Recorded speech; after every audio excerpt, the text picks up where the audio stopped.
So అందరికీ hi hi చెప్పరా, వినబడలే? ఇది స్పిరిచువల్ క్లాస్ కాదు, ఇదేంటి షాకే పేరు.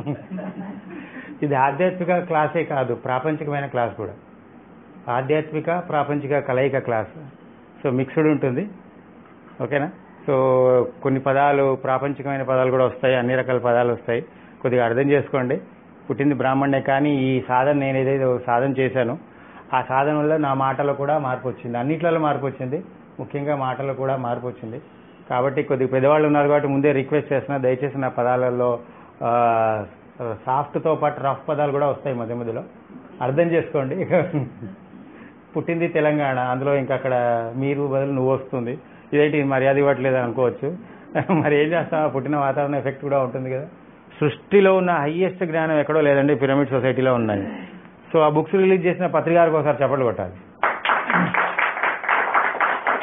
అద్భుతమైన బుక్స్. ఇప్పటి వరకు నేను ఆయనను కలవలేదు, ఒక 4-5 సార్లు చూసాను, దూరం చూసాను, 2-3 సార్లు చేయకండి, ఆయన్నే వచ్చి ఇచ్చారు. నేను ఎప్పుడు ఆయనను కలవలేదు, కానీ ఆయన ప్రచారం చేసిన బుక్సే నేను ఇప్పుడు ఇంత జ్ఞానం. నేను చెప్పేవన్నీ కూడా పిరమిడ్ సొసైటీ సారాంశమే, బుక్స్లో ఉన్నవి, కొత్తగా ఏం లేదు. కాకపోతే అనుభవించాను కాబట్టి ఇంత గట్స్గా మాట్లాడుతున్నాను. చాలా మంది విమర్శించారు నా క్లాస్ విని, ఇదేంటి ఇట్లా మాట్లాడుతున్నామని. బాబు దయచేసి నన్ను విమర్శించే బదులు ముందు ఆ బుక్స్ చదువు. నేను ఇవన్నీ చెప్పినవన్నీ బుక్స్లో ఉన్నాయా లేదా, నేను కొత్తగా ఏం చెప్పలేదు, మన యోగులు రాసిన బుక్సే, పత్రిసారి రిలీజ్ చేసిన బుక్స్లోనే ఉన్నాయి, ఇవి కావాలంటే మీరు చదవండి అని.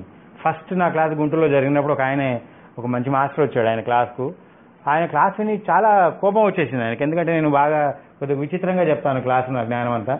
అది విని ఇదేంటి ఇంతవరకు ఎవరు చెప్పండి, ఇలా చెప్తున్నావు ఏంటని. అంటే నేను అన్నాను, ఇది నాది కాదండి, కావాలంటే నా అనుభవం ఉంది కాబట్టి కొద్దిగా గట్టిగా మాట్లాడుతున్నాను కావచ్చు, కానీ ఇది పిరమిడ్ సొసైటీలో ఉన్నదే, కావాలంటే నువ్వు బుక్స్ చదివా అన్నాను. ఆయన ఒక 15 రోజుల తర్వాత ఫోన్ చేశాడు, సార్ ఏ బుక్ చదివినా మీరే కనబడుతున్నారు సార్ అన్నాడు.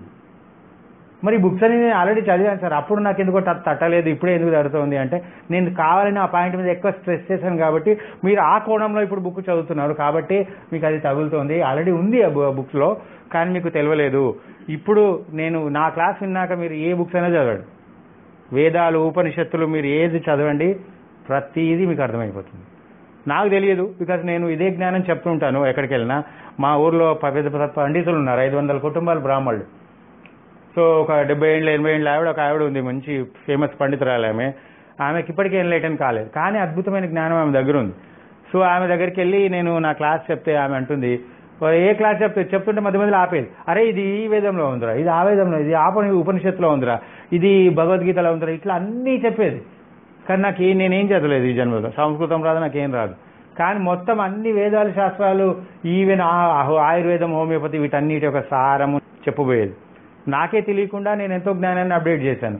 మీరు ఇప్పుడు నేను చెప్పింది విన్నాక మీరు భగవద్గీత చదవండి, ఏదైనా చదవండి, క్లియర్గా అర్థమవుతుంది. ఆయన చెప్పిన ఒరిజినల్ భగవంతుడు చెప్పిన ఉద్దేశం ఏంటో మీకు అర్థమవుతుంది, ఓకేనా? అంటున్నారు, మీరు కూడా నమ్మకండి, గుడ్డిగా నేనేం చెప్పినా నమ్మకండి, జస్ట్ వినండి, ఇంటికి వెళ్ళి ఒకసారి ట్రై చేయండి. ఎందుకంటే రియల్ జ్ఞాని, రియల్ మాస్టర్ ఎప్పుడు ఎవరిని నమ్మడు, గుడ్డిగా నమ్మకండి. ఇవాళ రేపు ప్రపంచం బాగాలేదు, మోసం చేసేవాళ్ళు ఎక్కువ తయారు. మరి నేను కూడా మోసగాడిని ఏమో కావచ్చు కదా. 10 ఏళ్ళ నుంచి ఏమైతే నన్ను ఫాలో అయితే ఉంది, రెగ్యులర్ టచ్లోనే ఉంది. ఇప్పటివరకైతే మోసగాడు అనుకోలేదు. మరి చాలా మంది ఉన్నారు అట్లా. మా మేడం కూడా తెలుసు, 2008లో వాళ్ళ ఇంటికి వచ్చాను, ఈ వైజాగ్ వచ్చాను 2008లో. అప్పటి నుంచి ఇప్పటికి ఇదే చెప్తున్నాను. నా గురించి వివిధ రకాలుగా ప్రచారం జరిగింది, చెడుగా ప్రచారం చేశారు, మళ్ళీ ఇప్పుడు అందరూ మళ్ళీ పిలుస్తున్నారు. ఎందుకంటే జ్ఞానం అలాంటిది, అలా ఉంటుంది, మీకు అర్థం కాదు, నచ్చదు, ఏంటి ఇలా చెప్తున్నాడు ఏంటి అని. మీకు తెలిసింది చెప్తే నేను ఇక్కడ రావడం అవసరం అండి? ఏదో మీకు కొత్తగా చెప్పాలి, కొత్త జ్ఞానం చెప్పాలి, కానీ ఆ కొత్త జ్ఞానం మీరు జీర్ణించుకోలేరు. అది జీర్ణించుకోలేని విధంగా ఉండవచ్చు కొత్త జ్ఞానం అనేది, కానీ అది సత్యం అయి ఉండవచ్చు కదా, అదే సత్యం కావచ్చు కదా, మీరు తెలుసుకోవాల్సింది అదే కావచ్చు కదా.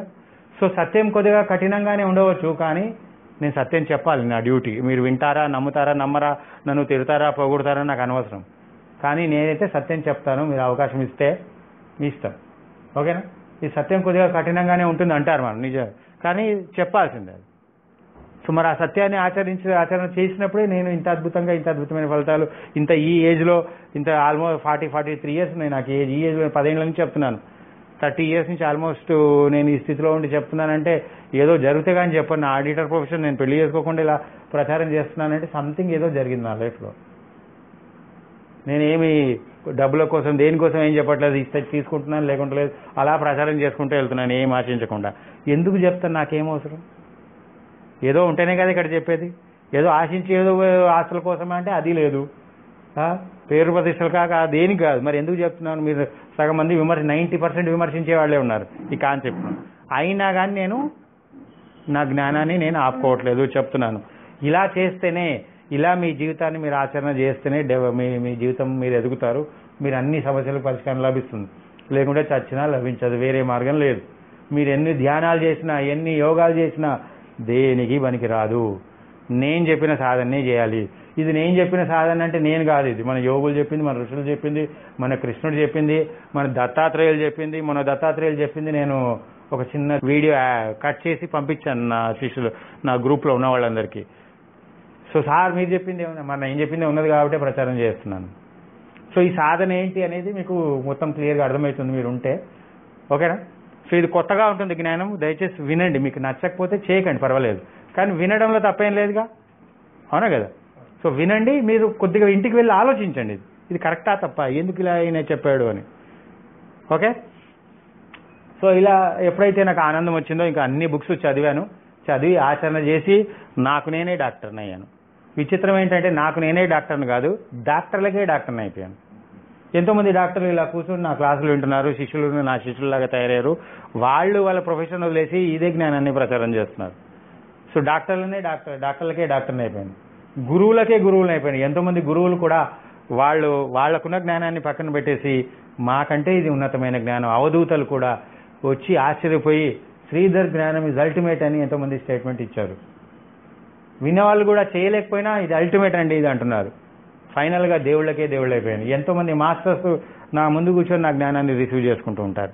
మీకు థర్డ్ ఐ విజన్ ఉంటే చూడండి, మాస్టర్స్ కూడా నా జ్ఞానాన్ని రిసీవ్ చేసుకుంటున్నారు. సో దేవుళ్ళకే దేవుళ్ళని అయిపోయి ఎంతో అద్భుతంగా 2007 నుంచి ప్రచారం చేస్తున్నాను. 10 ఏళ్ళు అయిపోయింది. 10 ఏళ్ల నుంచి నా నోటి పవర్ తగ్గలేదు, రోజు రోజుకి ఇంకా పెరుగుతుంది. ఎందుకంటే నేనే కాకుండా నా శిష్యులు ఎంతోమంది ఈ జ్ఞానాన్ని ఆచరణ చేసి ఎంతో అద్భుతమైన ఫలితాలు పొందుతున్నారు. చేసిన వాళ్ళు రిస్కే, ఇది కొత్త జ్ఞానం, కొత్తగా ఉంటుంది, కానీ ఇది చేస్తే డెఫినెట్గా మీకు ఫలితాలు వస్తాయి. ఓకేనా? మీకు క్లియర్గా అర్థం చేయిస్తాను ప్రతిదీ. ఒకవేళ అర్థం కాకుంటే మళ్ళీ క్వశ్చన్ అడగండి, మోమాట పడొద్దు. నాకు నా 90% తెలుసు, ఈ నేను చెప్పిన సబ్జెక్ట్స్ గురించి డీప్గా తెలుసు. ఒకవేళ తెలియకుంటే తెలియదని చెప్తాను. మీరు మాత్రం సందేహాలతో ఇంటికి వెళ్ళకూడదు, మోమాటం లేకుండా అడగండి. నేనేం కోపం తెచ్చుకోను, నాకున్నదే నేను ఇంత తిరిగేది మీ సందేహాలు నివృత్తి చేయడం కోసం. ఆచరణ చేస్తారా అది మీ చేతిలో ఉంటుంది, కానీ సందేహాలు వచ్చినా, మీకు వచ్చిన సందేహాలు అయితే మినిమం ఈ సబ్జెక్టు నేను బయటపెట్టినందుకు నా డ్యూటీ మీ సందేహాలు నివృత్తి చేయడం. సో కాబట్టి మీరు అడగండి దయచేసి తర్వాత, ఓకేనా? సో ఇప్పుడు నేను చెప్పదలుచుకున్నది ఏంటంటే జ్ఞానం అనంతం. 2 రకాల జ్ఞానాలు ఉన్నాయండి. చాలామంది జ్ఞానం అనంతం అంటారు, కానీ జ్ఞానం గున్ని కూడా 2గా విభజించాలి. జ్ఞానం అనంతమే, కానీ ఒక జ్ఞానం ఉంది, అది అనంతమైన జ్ఞానం కాదు. సింపుల్ అనంతం కాదు, అంతమే. జస్ట్ కొద్దిగా మినిమం మీకు 1 గంట సేపు చెప్తే చాలు, అదంతే, ఇక అంతకంటే వేరే ఏం లేదు. ఏంటి ఆ జ్ఞానం? 2 రకాల జ్ఞానాలు ఉన్నాయి. ఒకటి ప్రాపంచికమైన జ్ఞానం. ప్రాపంచికం అంటే ఇప్పుడు మనకు కనబడుతున్నవి, ఈ మాయా ప్రపంచం. ఇది మాయా ప్రపంచం కదా, ఇదంతా మాయనేనా కాదా? అంతా కనబడుతున్నది అంతా ఈ మాయలో మంచి ఉంది, చెడు ఉంది. మంచి కూడా మాయనా కాదా? సో కనబడేదంతా మాయనే. మరి కనబడుతున్నది మంచి, కనబడుతున్న దాంట్లో మంచి ఉంది, చెడు ఉంది, అన్నీ ఉన్నాయి. సో ఇదంతా మాయా ప్రపంచం. సో ఈ మాయా ప్రపంచం అనంతమైంది. ఈ మాయా ప్రపంచానికి సంబంధించిన జ్ఞానము అనంతము. ఈ మాయకు సంబంధించిన జ్ఞానం అనంతము. ఎంత తెలుసుకున్నా ఇంకా తెలుసుకోవాల్సింది ఉంటూనే ఉంటుంది. ఎందుకంటే 2G నుంచి 3G వస్తుంది, 3G నుంచి 4G, ఇట్లా ఫోన్లో ఎలా అయితే మార్పులు వస్తాయో ప్రతి దాంట్లో మార్పులు వస్తున్నాయి. ఈ దేహంలో మార్పులు వస్తున్నాయి. మనకి ఏ మందులు పనిచేయట్లేదు, ఏ జ్ఞానం పనిచేయట్లేదు. అంటే ఈ మాయనే కదా దేహము. సో దీనికి సంబంధించి మీరు దేహాన్ని గురించి ఇంకా అనంతంగా ఉంటుంది ఈ జ్ఞానం. అంతమైంది కాదు జ్ఞానం. దేహం గురించి ఇంకా ఎక్కువ తెలుసుకుంటూనే ఉండాలి. అలాగే మనసు మాయనా కాదా? మనసు మాయనే కదా. సో ఈ మనసు గురించి ఇంకా అనంతమైన జ్ఞానం. ఎంత తెలుసుకున్నా నాకు మనసు గురించి తెలుసు అని చెప్పలేము, ఇంకా అనంతంగా ఉంటూనే ఉంటుంది. అలాగే హృదయం, అనుభూతులు ఉంటాయి దాంట్లో. సో ఈ అనుభూతులు కూడా అనంతంగా ఉంటూనే ఉంటాయి. ఎంత తెలుసుకున్నా ఇంకా ఆ అనుభూతులతో ఎలా ఉండాలనేది ఇంకా తెలుసుకుంటూనే ఉండాలి. ఫైనల్గా దైవం, ఆధ్యాత్మికం. అంటే ఆధ్యాత్మికం అంటే ఆది ఆత్మ గురించి, ఆధ్యాత్మికం ముందు ఒరిజినల్ ఆత్మ గురించి తెలుసుకోవడం, అదే పరమాత్మ గురించి తెలుసుకోవడం. ఈ జ్ఞానం అంటే నువ్వే దేవుడివి అని తెలుసుకోవడం. ఈ జ్ఞానం అనంతమైంది కాదు. రెండు రకాల జ్ఞానం అని చెప్పాను. ఒకటి మాయకు సంబంధించిన జ్ఞానం, పరమాత్మకు సంబంధించిన జ్ఞానం అనంతమైంది కాదు. సింపులే, ఒక గంటలో క్లియర్గా ఎక్స్ప్లెయిన్ చేయొచ్చు పరమాత్మ దగ్గర చేరడం ఎట్లా అని.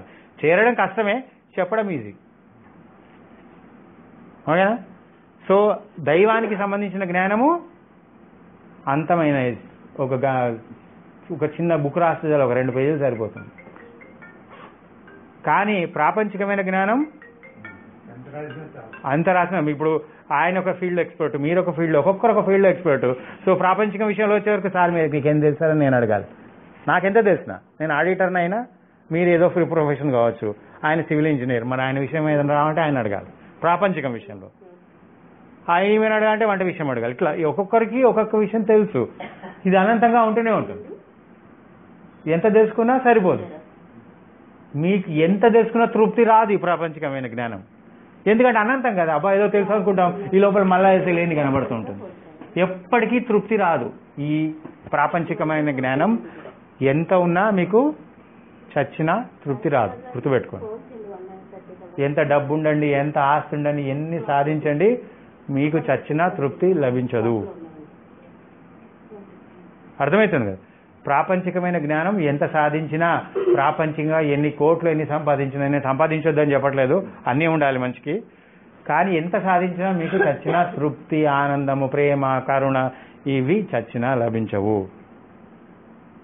ఎప్పుడు లోటు అనేది ఉంటుంది. ఎన్ని కోట్లు సాధించినా, ఎంత ఇచ్చినా మనసు ఇంకా అడుగుతూనే ఉంటుంది. ఆ మనసు కేవలం దైవం దగ్గర చేరినప్పుడే ఆగుతుంది, అంతవరకు చచ్చినా ఆగదు.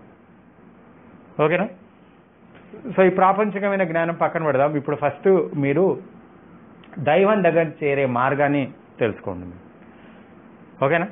సో ఈ దైవం దగ్గరికి చేరే మార్గం తెలుసుకొని ఆ దైవం సన్నిధిలోకి మీరు చేరితే ఇంకంతే, మీరు ఏం తెలుసుకోవాల్సిన అవసరం లేదు. హాయిగా ఆనందంగా గంతులు వేసుకుంటూ మీతో మీరు హాయిగా ఉండవచ్చు. ఓకేనా? సో దైవం దగ్గరికి చేరే మార్గం తెలుసుకోవాలి. మీరు తెలుసుకొని అక్కడికి వెళ్ళి అక్కడ కూర్చుంటే, అక్కడ ఉంటే, ఆ దైవం ఒళ్ళో ఉంటే ఆనందమే ఆనందం. ఎందుకు? దైవం దగ్గరికి వెళ్తే ఆనందం ఎందుకు వస్తుంది? అదే నువ్వు కాదు, అసలు దైవం అంటేనే ఆనందం. వాట్ ఈస్ దైవం? ఆత్మ అంటే ఏంటి? ఆత్మ అంటే నిర్వచనం మన వాళ్ళు ఇచ్చింది ఏంటి? ఆత్మ అంటే ఆనందం, బ్లిస్. ఇక ఏదైనా అనుకో, ప్రేమ, తృప్తి, గమనిక, గమనించేవాడు ఆయన. దైవం కేవలం గమనిస్తుంటాడు, సాక్షిగా గమనిస్తూ ఉంటాడు. సో ఇవన్నీ పర్యాయ పదాలు. ఓకేనా? ఒకరు గమనించండి అంటారు, ఒకడు ఆనందంగా ఉండు అంటాడు. ఏదన్నా అల్టిమేట్గా ఇవన్నీ దైవం యొక్క రూపాలే. కాబట్టి మీకు తృప్తి అనే పరమాత్మ అన్నీ మనకి టాలెంట్స్ ఇచ్చాడు, ఏదైనా సాధించవచ్చు. కానీ ఆనందాన్ని మాత్రం సాధించలేము బయట వస్తువుల ద్వారా. ప్రాపంచికమైన తృప్తిని మాత్రం సాధించలేము, ప్రేమను మాత్రం సాధించలేము, కరుణను మాత్రం సాధించలేము, హాయిగా ఉండలేము ప్రాపంచికంగా ఎన్ని సాధించినా. ఒక్కటి మాత్రం ఆయన దగ్గర పెట్టుకున్నాడు. ఎందుకు? ఈ దరిద్రులు మాయలో పడిపోయే అవకాశం ఉంటుంది పిల్లలంతా. సో కాబట్టి ఏం చేసినా వీళ్ళకి తృప్తి మాత్రం లభించకూడదు, ఆనందం మాత్రం రాకూడదు, ఏదో లోటు మాత్రం ఉంటూనే ఉండాలి. అలా అయితే దరిద్రులు వెతికి వెతికి వెతికి ఫైనల్గా నా దగ్గరకు వస్తారు ఆయన ఉద్దేశంతో ఆ తండ్రి పెట్టాడు. కరెక్టా తప్ప ఆయన చేసింది? కరెక్టనే కదా. సో మనందరం ఈ ప్రాపంచిక వ్యామోహంలో ఇరుక్కుంటామని అలా చేశాడు. కరెక్ట్ కదా? ఏదో రీజన్ ఉంటుంది కదా పరమాత్మ ఏది పెట్టినా. సో కాబట్టి ఆనందం కావాలంటే మీరు ఎన్ని సాధించినా బాహ్యంగా వేస్ట్, దైవం దగ్గరికే చేరాలి. తృప్తి రావాలంటే అక్కడికే వెళ్ళాలి, ప్రేమ కావాలంటే అక్కడికే వెళ్ళాలి. బాహ్యంగా భర్త, భార్య, పిల్లల నుంచి వచ్చే ప్రేమ తాత్కాలికమైంది, క్షణికమైందే, శాశ్వతమైంది కాదు. అది అర్థమైంది కదా? వస్తువుల ద్వారా ఇక మీకు అన్నీ తెలుసు కదా, వీటన్నిటి ద్వారా వచ్చేది ఏది కూడా తాత్కాలికమైందే. అందుకే అన్నీ ఉన్నాయి కానీ ఎవరికి అసలు లేదు. అది కేవలం దైవం దగ్గరికి చేరితేనే సాధ్యమవుతుంది. ఓకేనా? మరి దైవం దగ్గరికి చేరడం ఎట్లా? అసలు దైవం ఎక్కడున్నాడు? ఎవరు ఈ దేవుడు? అది కూడా తెలుసుకోవాలిగా. సో దైవం ఎక్కడున్నాడండి? దైవం ఎక్కడున్నాడు? హృదయంలో ఉన్నాడు. ఇంకా హృదయంలోనే ఉన్నాడు దైవం. దైవము అంతటా ఉన్నాడు. తిరుపతిలో లేడా దైవం? లేడా? ఏం మాట్లాడలేదు. సర్వాంతర్యం అంటే మనం తెలుసుకోవాలి. ఇప్పుడు దైవం అంటే కొందరు ఏంటంటే అక్కడే ఉన్నాడు అనుకుంటారు, కొందరు ఇక్కడ ఉన్నారు అంటున్నారు. నేనేమంటున్నానంటే పరమాత్మ సర్వాంతర్యామి, ఆయన అంతటా ఉన్నాడు, ఆయన లేని ప్లేస్ అంటూ లేడు. ఓకేనా? సో దైవం అంతటా ఉన్నప్పుడు దైవాన్ని మనం ఎక్కడ చూడాలి? అంతటా చూడాలి కదా. కానీ మనం ఎక్కడ చూస్తున్నాం దైవాన్ని? దేవుని రూమ్లోనే కనబడతాడు దైవం. మళ్ళీ ఇక్కడ రాజొస్తే కనబడాడు, తిరుపతిలోనే కనబడతాడు, మనకి ఇంట్లో కనబడాడు. ఓ ఆశ్రమంకి వెళ్తేనే ప్రశాంతత ఉంటుంది, ఇంట్లో వస్తే దరిద్రం. మీకు ఇంట్లో ప్రశాంతత కావాలా, ఆశ్రమంలో ప్రశాంతత కావాలా? ఎక్కడ ప్రశాంతత కావాలి? ఆశ్రమంలో లభిస్తే ఏంటంటే ఆశ్రమంలో 1 రోజు 2 రోజులు 3 రోజులు వెళ్తారు, మిగతా టైం అంతా ఇక్కడే కదా దరిద్రం. సో ఇల్లే ఆశ్రమం అయిపోతే బాగుంటుందా లేదా? మీ ఇల్లే ఆశ్రమం అయిపోయింది అనుకోండి, అంటే ఆనంద నిలయం అయిపోయింది అనుకోండి, ఎలా ఉంటుంది? బాగుంటుందా లేదా? సో కాబట్టి మీరు దైవాన్ని ఎక్కడో చూడడం పక్కన పెట్టండి, ముందు మీలోనే చూడడానికి ట్రై చేయండి. మీలోనే అదే హృదయంలో పరమాత్మ ఉన్నాడంటే మన్ని మనం సంస్కరించుకున్నా ఏం చేసినా ఆ పరమాత్మ దర్శనం కావాలి, దర్శనం కావాలి. సో తప్పేం కాదు, బాహ్య దర్శనం ద్వారా. ఇప్పుడు గురువు దగ్గర వినండి, గురువు దగ్గరకు వచ్చి కూర్చుంటారు, కూర్చోగానే అబ్బా ఒక 2-3 రోజులు నా క్లాస్ వినబోతున్నారు, నిజంగా మీకు నచ్చితే సూపర్ ఒక డైమెన్షన్లోకి ఎంటర్ అవుతారు మీరు, ఎంతో హాయిగా ఉంటుంది. అంటే పరమాత్మ యొక్క రుచి నా ద్వారా మీరు చూస్తున్నారు. అంటే ఇప్పుడు మల్లెపూల తోటకి వెళ్తే మల్లెపూల వాసన వస్తుందా లేదా? ఒక మాస్టర్ పక్కన కూర్చుంటే ఆయనతో ఉంటే మీకు ఆ ఫీలింగ్స్ రావచ్చు, ఆ దివ్యానుభూతిని రుచి చూడవచ్చు. కానీ తాత్కాలికమే ఇది. మేము మీ పక్కన ఎప్పుడు ఉంటామండి, మాకేం పర్లేదండి మీ పక్కనే ఉండడానికి. ప్రపంచం అంతా మాదే, అన్ని ఊర్లు తిరగాలి. ఫోన్ పక్కన ఉన్నా 2 రోజులే, 3 రోజులు మళ్ళీ మేము కూడా బోర్ కొడతాం. ఎందుకంటే మీ ఆత్మ ఒప్పుకోదు, అడిక్ట్ కానివ్వదన్నట్టు.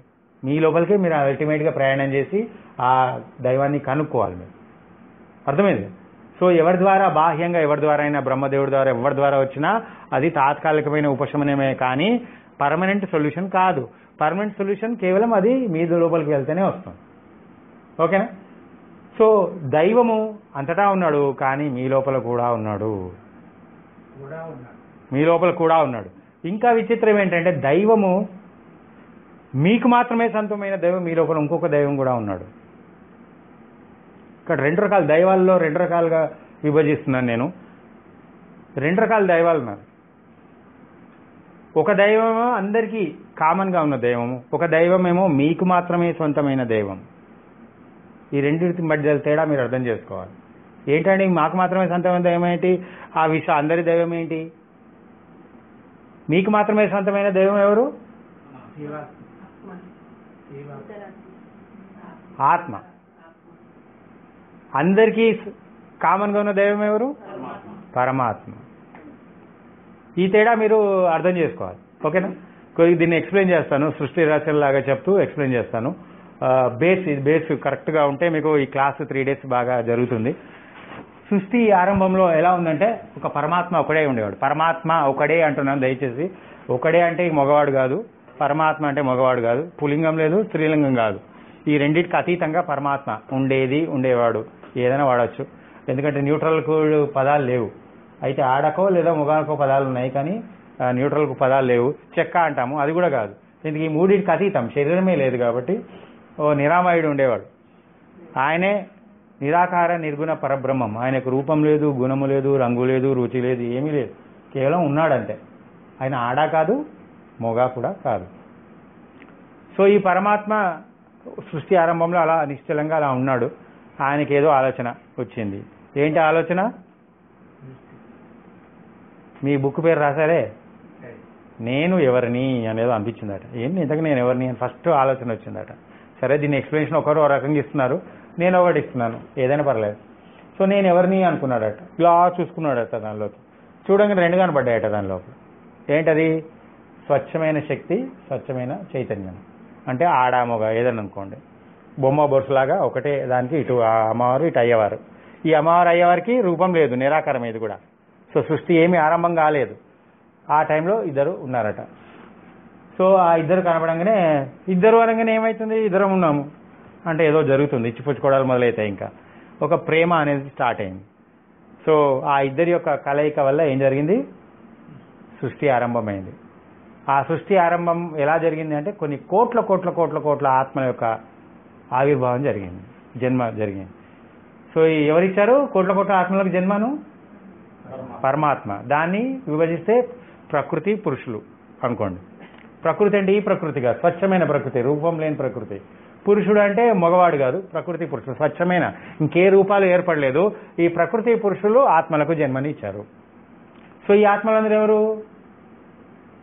ఎవరు ఈ ఆత్మలందరూ? మనమే. మనుషులం కాదు, మనమే. మనుషులంటే మళ్ళీ బాడీకి వచ్చేస్తుంది. బాడీ లేదు అప్పుడు మనకు, శరీరమే లేదు. పరమాత్మ నుంచి పుట్టిన, విడియడం కాదు, పుట్టించారు. విడిపోవడం అంటే ఏదో బయటకు అది కాదు కదా, ఆయన జన్మనిచ్చారు మనకు. సో మనందరము ఆ పరమాత్మ యొక్క పిల్లలము. బ్రహ్మ ఎవరు? విష్ణు ఎవరు? లక్ష్మి ఎవరు? మీరెవరు? ఎవరు మీరు చెప్పండి గట్టిగా. మళ్ళీ అంశాతం అంటే పరమాత్మ యొక్క పిల్లలని మళ్ళీ మార్చేస్తున్నారు. మనం కూడా పరమాత్మ యొక్క పిల్లలమే. బ్రహ్మ విష్ణు మహేశ్వరులతో పాటు అందరితో పాటు మనం కూడా జన్మ తీసుకున్నాము. మనం ఏదో వేరే కాదు. సో బ్రహ్మ విష్ణు మహేశ్వరులు మనందరం ఎవరు? ఇప్పుడు మనందరం ఎవరు? ఒక కుటుంబము. మన మధ్య రిలేషన్షిప్ ఏంటి ఇప్పుడు? తోడబుట్టిన వాళ్ళం, వసుదైక కుటుంబం, తోబుట్టువులం. మనం అన్నదమ్ముల అక్క చెల్లెలు కూడా లేవు, ఎందుకంటే ఆడలేదు మోగలేదు అక్కడ, ఆత్మకు అది కూడా లేదు కదా. సో మనందరం ఒకేసారి పుట్టాం, తోబుట్టువులం. అక్క తమ్ముడు ఇది కూడా కాదు, ఎందుకంటే ఒకేసారి ఒకే ఏజ్, ఒకేసారి జన్మనిచ్చినప్పుడు వయసు కూడా లేదుగా ఆత్మపరంగా. ఓకేనా? సో మనందరము ఒకేసారి పరమాత్మకు జన్మనిచ్చాము. సో మనందరి తల్లిదండ్రులు ఎవరు ఇప్పుడు? మన తల్లిదండ్రులు ఎవరు? పరమాత్మ అంటే నిరాకారుడు, అక్కడి నుంచి ప్రకృతి పురుషులు, పురుషులకు మనం పుట్టాము. సో మనందరికి తల్లిదండ్రులు ఎవరు? ప్రకృతి పురుషులు. సో ఇప్పటి నుంచి మీరు ఏం చెప్తారు మీ తల్లిదండ్రులు ఎవరంటే? మెంటల్ కిందని మెంటల్ ఆసుపత్రులు వేస్తారు. అందరికి చెప్పకండి, ఇది అర్థమైన వాళ్ళకి చెప్పండి. ఓకేనా? అందరికి చెప్తే ఏది మెంటల్ ఎక్కిపోయింది, ఏది ఇట్లా అసలు తండ్రి పేరు చెప్పట్లేదు అనుకుంటారు. సో వీళ్ళందరూ తాత్కాలికమైన తల్లిదండ్రులు ఇప్పుడున్న వాళ్ళు, ఈ జన్మ వరకే. నెక్స్ట్ జన్మకు ఇంకోళ్ళు ఉండవచ్చు. కానీ ఎప్పుడూ కామన్గా ఉండే తల్లిదండ్రులు ఎవరు? ప్రకృతి పురుషులు. లేదా ఒక పదంలో చెప్పాలి అంటే పరమాత్మ. పరమాత్మ ఇంకేం లేదు, పరమాత్మ. ఓకేనా? సో కాబట్టి మనందరం ఒకేసారి పుట్టాం. ఓకే, మరి ఒకడు బ్రహ్మ ఎందుకు అయ్యాడు, ఒకడు విష్ణు ఎందుకు అయ్యాడు, మనం ఇలానే వేదాలాగా ఎందుకున్నాం? అది కూడా తెలుసుకోవాలి కదా. సృష్టి స్థితిని అక్కడ బ్రహ్మ అంటే మనిషి కాదు, ఆత్మ కాదు, తెలుసా మీకు? అది కూడా తెలుసుకోవాలి. బ్రహ్మ అంటే మనం 3 తలకాయలు ఇవి చెప్తున్నారే, శివుడు అంటే పాము, అది మనిషి కాదేనే, అదొక పదవి. ఇప్పుడు ప్రైమ్ మినిస్టర్ లాగా, అర్థమైందా? ప్రైమ్ మినిస్టర్ లాగా, ప్రైమ్ మినిస్టర్ సీట్లో ఎవరు కూర్చోంటారు? ఎవరు కూర్చుంటారు? ఎవరైనా కూర్చోవచ్చు. ఎవరైతే గెలిస్తే వాళ్ళు కూర్చుంటారు. ఎవరు ఎలక్షన్లో గెలిస్తే వాళ్ళు అక్కడ కూర్చుంటారు. Yes or no? అట్లాగే ఆ బ్రహ్మ విష్ణు మహేశ్వరులు అనేది పదవి, లక్ష్మీ పార్వతి సరస్వతి అనేవి పదవులు. సో ఆ పదవులలో ఎవరు కూర్చుంటారు? ఆ స్థితికి అర్హత ఉన్న వాళ్ళు కూర్చుంటారు. సో రేపు మీరు కూర్చోవచ్చు, ఎల్లుండి ఇంకోరు కూర్చోవచ్చు, ఎవరైనా కూర్చోవచ్చు. అర్థమవుతుందా లేదు నేను చెప్పేది? బ్రహ్మ విష్ణు మహేశ్వరులు అనేది మనుషులు కాదు, అవి స్థితులు, అది ఒక పదవులు. ఆ పదవికి ఎవరైనా కూర్చోవచ్చు, ఆ పదవులు ఎవరైనా కూర్చోవచ్చు. ఏమో నాకు తెలిసిన అవగాహన కరెక్టో తప్పో పక్కన పెట్టండి, నాకున్న అండర్స్టాండింగ్ ప్రకారం నేను చెప్తున్నాను. సో ఇట్లా పరమాత్మ ఒక్కొక్కరికి నేర్పిస్తుంటాడు. తల్లిదండ్రులు కదా ప్రకృతి పురుషులు, వాళ్ళ డ్యూటీ మనల్ని ఈ భూమి అనే పాఠశాలకు పంపించారు ఇక్కడ నేర్చుకోవడానికి. ఓకేనా? సో కాబట్టి మీరు ఆ అర్హత ఎవరు సాధిస్తే వాళ్ళని ఆ పదవిలో కూర్చోబెడతారు పరమాత్మ. అర్థమైంది కదా? బ్రహ్మ పదవి, విష్ణు మహేశ్వర పదవి, లక్ష్మి పార్వతి సరస్వతి, అక్కడ ఎవరైనా వాళ్ళకి ఎలిజిబిలిటీ ఉంటే వాళ్ళని అక్కడ కూర్చోబెడతాడు. సో మీరు అర్హత సాధించాలి అక్కడికి వెళ్ళడానికి. సో నేను చెప్పేది ఏంటంటే ఆ పదవులలో, బ్రహ్మ పదవులలో ఉన్న వాళ్ళు ఎవరైనా కానీ వాళ్ళు మనతో పాటు పుట్టిన వాళ్ళేం గొప్ప వాళ్ళేం కాదు, మనతో పాటే పుట్టారు. కానీ సాధన బాగా చేసి ఈ సృష్టిని బాగా అర్థం చేసుకోవడం వల్ల వాళ్ళు అర్హత పొందారు కాబట్టి ఆ పదవుల్లో ఉన్నారు. సో మీరు కూడా అర్హత పొందితే మీకు అది వస్తుంది, సాధన చేస్తే ఎవరికైనా రావచ్చు. అర్థమైంది కదా క్లియర్గా? సో ఇది సృష్టి రహస్యం. క్లియర్గా మనం అందరం ఒకేసారి పుట్టాము, మనం అందరం తోబుట్టువులము. ఓకేనా? సంబంధం ఏర్పడదా లేదా? అందుకే చెప్పాను సార్కి, మా ఇంటికి సార్ మీ ఇంట్లో మెంబర్ అనుకోండి అన్నాను. అంతే కదా, ఎలా మెంబర్ని అలా అని అందరూ నమ్మకంటే గుడిగా మోసం చేసే వాళ్ళు ఉంటారు. జస్ట్ అనుకోండి అన్నాను అంతే, ఏమో నేను ఎలా అంటుండే ఎవరికేం తెలుసు. ఈయన గుడిగా నమ్మేసి అందరు నమ్మేస్తే రేపు దొంగ అవుతే ఆడు ఏం చేయాలో చేస్తాడు. సో అందరూ దొంగ, అందరూ తోబుట్టులే, కానీ ఎవరి స్థాయి తగ్గట్టుగా వాళ్ళు ప్రవర్తిస్తుంటారు. కాబట్టి జాగ్రత్తగా ఉండండి, ఎంత ఉండాలో అంతే ఉండండి, గుడ్డిగా నమ్మకండి. ఓకేనా, అది కూడా చెప్పాలి మరి నేను. సో కాబట్టి మనము ఇలా ప్రకృతి పురుషులకు జన్మనిచ్చారు, ఇచ్చాక మనం అందరం హాయిగా ఆడుకున్నాం, తల్లి ఒళ్ళోనే హాయిగా ఆడుకున్నాము. ఎలాగైతే మీ తల్లి గర్భంలో 9 నెలలు పిల్లలు ఎలాగైతే ఆడుకుంటారో హాయిగా, వాడికి ఏమైనా టెన్షన్ ఉంటుందా? పొట్టలో ఉన్న పిల్లడికి ఏమైనా టెన్షన్ ఉంటుందా? అంతా తల్లే పడాల్సి వస్తుంది. సో అలాంటి స్థితిలో హాయిగా ఆడుకున్నాం. దీన్ని ఏమంటారంటే ఆధ్యాత్మిక భాషలో ఏకత్వం అంటారు. ఏకత్వం. సో అంతా ఒకటే, అంటే అందరు ఈమెలాగానే ఉన్నారనుకోండి ఎగ్జాంపుల్, అంతా ఇదే ఫేస్. ఎప్పుడు ఏముంటుంది తేడా? జపాన్లో ఉన్నట్టు మనుషులు అందరూ ఒకేలా కనబడుతుంటారు మనకు. మరి వాళ్ళు ఎలా గుర్తుంచుకుంటారు తెలియదు, కానీ మనకు మాత్రం ఒకేలా కనబడతారు. సో అందరూ ఒకేలాగా ఉన్నారు, అన్ని అందరికి అన్ని టాలెంట్స్ ఉన్నాయి, ఏదంటే అది. సో ఏదంటే సాధించే టాలెంట్ ఉంది, ఎందుకంటే ఎప్పుడు తల్లితోటే ఉన్నాం, తల్లిదండ్రుల ఒళ్ళోనే ఉన్నాము. సో ఎలాగైతే తల్లిదండ్రులకు అనంతమైన శక్తి జ్ఞానం ఉందో ఆ శక్తి జ్ఞానం మనకు కూడా ఉంది, వచ్చేసింది. అంతే కదా, తల్లిదండ్రులకు ఉన్న టాలెంట్ పిల్లలకు వస్తుంది కదా, సేమ్ అదే విధంగా మనకు కూడా ఆ టాలెంట్ వచ్చింది. సో మనం ఆ టాలెంట్ తోటి ఎన్నో గ్రహాలను ఎన్నో సృష్టి చేసాం ఏకత్వంలో. సో ఈ గ్రహాలు సృష్టి చేసింది ఎవరు? మనమే. కానీ మర్చిపోయాము. ఎందుకు మర్చిపోయాము? దానికి ఒక ఉన్నది చరిత్ర ఉంది, దానికి కూడా ఒక అవసరం వచ్చి కొన్ని పరిస్థితుల్లో మనం భూమి మీదకి వచ్చాం. సో ఇది నేను చెప్పేది మన చరిత్రనే మళ్ళీ ఒకసారి మీకు గుర్తు చేస్తున్నా, అవన్నీ టచ్ చేస్తున్నాను మీ లోపల ఆ డైమెన్షన్స్ను, సో దట్ మీరు ఇంటికి వెళ్ళి సాధన చేస్తే అవన్నీ మేల్కొనాలనే ఉద్దేశంతో. ఓకేనా? ఇక్కడ నేనే కాదు, మీ సోల్స్, పరమాత్మ అందరినీ ఇన్వైట్ చేస్తున్నాను. ఇక్కడ ఎవరికి ఏదో అవసరమో ఆ జ్ఞానం రావాలి అనే భావంతో మాట్లాడుతున్నాను. నా అనుభవ జ్ఞానం ఉంటుంది, అలాగే పరమాత్మ కూడా వచ్చి మాట్లాడుతుంటాడు నా ద్వారా. సో ఆయన కూడా నా పదాలు నా లోపల నుంచి ఏమొస్తాయో నేను వెయిట్ చేస్తుంటాను, చూస్తుంటాను.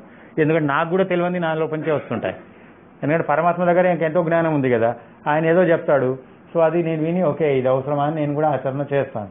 సో నా మాటలనే నేను చెప్పడమే కాదు, వింటున్నాను కూడా ఏమొస్తుందో కొత్తది అని. ఓకేనా?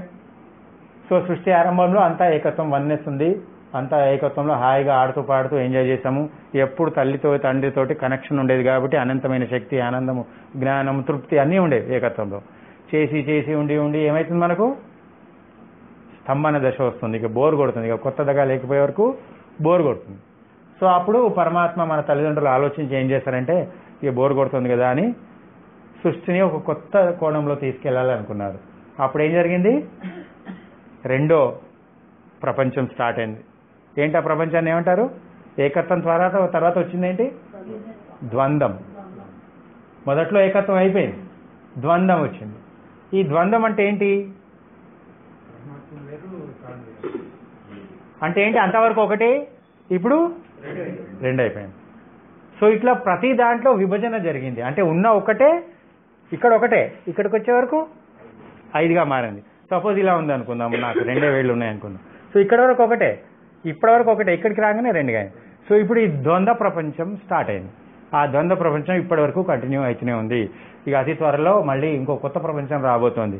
ఏకత్వం ద్వంద్వం కలయికలో ఉన్న 3వ ప్రపంచం రాబోతోంది అని అనుకుంటున్నాము. చూద్దాం మరి ఏం జరుగుతుందో, ఎంత టైం పడుతుందో తెలియదు. దానికే మా వంతు కృషి మేము చేస్తున్నాం. సో 3వ ప్రపంచానికి కావాల్సిన అర్హతను మీరు సంపాదించండి అని చెప్పడానికే ఈ ప్రచారం చేస్తున్నాను. ఆ 3వ ప్రపంచంలో మనుషులు ఎలా ఉంటారు అది తెలుసుకొని దాని తగ్గట్టుగా మీరు సాధన చేస్తే ఆ 3వ ప్రపంచానికి అర్హత సాధిస్తారు. ఓకేనా? సో ఇది ద్వంద్వ ప్రపంచం. ద్వంద్వం అంటే ఉన్నదే ముక్కలుగా విభజన జరుగుతుంది. ఉన్నది ఒకటే, సో 2 లేవు, కానీ విభజన జరిగిపోయింది. ఓకేనా? సో ఇది ద్వంద్వ ప్రపంచం. సో జీవాత్మ వేరే, దైవం వేరే, జీవుడు వేరే, దేవుడు వేరే, ఇట్లా ప్రతి దాంట్లో 2గా విభజన జరిగింది. స్వచ్ఛమైన శక్తే మంచిగా చెడుగా, ఇట్లా అన్నిట్లలో విభజన జరుగుతూ వచ్చింది. ఓకేనా? సో ఇప్పుడు మీరు చేయవలసింది ఏంటంటే, ఫస్ట్ మీరు మీ దైవం దగ్గరికి చేరాలి. మీరు మీ దైవం దగ్గరికి చేరాలి అంటున్నాను. నా పదాలు బాగా వినండి, ఇక్కడే సూక్ష్మం దాగి ఉంది. మీరు మీ దైవం దగ్గరికి చేరాలి అంటే ఇక్కడ ఏమైంది? 2 దేవుళ్ళు అని చెప్పాను. 2 దేవుళ్ళు చెప్పడం కోసం మీకు ఎక్స్ప్లెనేషన్ ఇచ్చాను. ఇప్పుడు 2 దేవుళ్ళు ఎవరు? ఒకళ్ళేమో పరమాత్మ, రెండవది ఎవరు? ఆత్మ.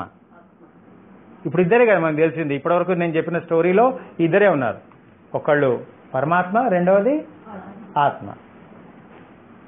సో ఈ ఆత్మ పరమాత్మ ఈ రెండు అయిపోయాక ఏం జరిగింది? మనము ద్వంద్వంలో ఎంతో సాహసంగా ఎంతో రీసెర్చ్ చేసి ఎన్నో సాధన చేశాం వేరే గ్రహాలలో.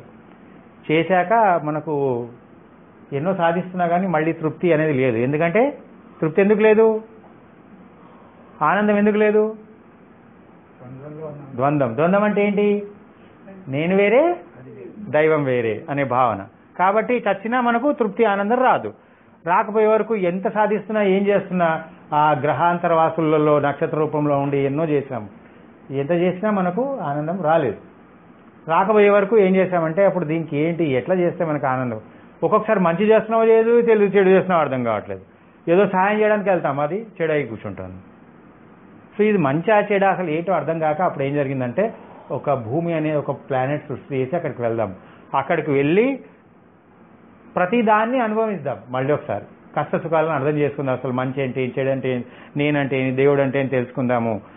తెలుసుకోవాలి అంటే ఫాస్ట్గా అక్కడ ఇట్లా అంటే ఇట్లా సంకల్పం పెట్టంగానే ఫిజికలైజ్ అయిపోతుంది. అది మంచో లేదో చెడో తెలియదు మనకు. ఏదనుకున్నా జరిగిపోతుంది. అయ్యో పాపం కష్టాల్లో ఉంది సహాయం చేద్దాం అనుకున్నాం అనుకోండి, అది మంచిదా చెడ్డదా? ఎవరన్నా చెడ్డదే అవుతుందని? ఎక్కడ పుట్టారండి? సహాయం చేయడం కూడా చెడ్డదా? అవును, కష్టాల్లో ఉన్నారండి, నిజంగానే కష్టాల్లో ఉన్నారు. సపోజ్ అనారోగ్య సమస్య ఉంది, నాకు అనారోగ్య సమస్య ఉంది. మీకు ఎగ్జాంపుల్, నాకు టాలెంట్ ఉందండి, ఎప్పుడు ప్రదర్శించలే. ఇప్పుడు ఇలా టచ్ చేస్తే చాలు, లేదా చూస్తే చాలు, టచ్ కూడా అవసరం లేదు. రోగం మాయం, మీ రోగం. ఆ పవర్ ఉంది నాకు. చేయమంటారా? ఏం మాట్లాడలేదు, చేయడా? సాయమే కదా ఇది. ఇది మంచిదా చెడ్డదా? సాయం చేయడం, మీ రోగాలు తగ్గించడం మంచిదనా కదా? సరే, నేను సాయం చేశా, తగ్గించా, ఎలా ఉంటుంది మీ మెంటాలిటీ? హాయిగా ఉంటుంది కదా. సో మీరు అంటున్నారు మీ అనారోగ్యం తగ్గించడం చాలా అద్భుతమైన సేవ అంటున్నారు. కరెక్టా తప్ప ఇది? ఎవరు చెప్పారు కరెక్టే? అందరూ ఒప్పుకుంటారా? చేయలేబడుతున్నారా? సరే, కొందరు లేబడుతున్నారు, కొందరు లేబట్టండి. ఆయన కరెక్ట్ కాదంటున్నాడు. ఎందుకు సార్?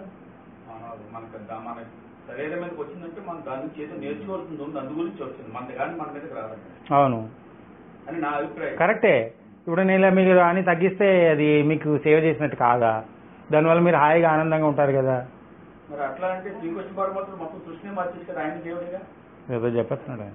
కరెక్టేనే కదా అది కూడా? తగ్గించవచ్చు, నాకు ఆ టాలెంట్ ఉందండి. ఇట్లా అంటే ఇట్లా అనాల్సిన అవసరం లే. నా అరలో కూర్చొని తగ్గిపోతాయి. మాకు ఎంత పరిస్థితి పెరుగుతుంది కదా.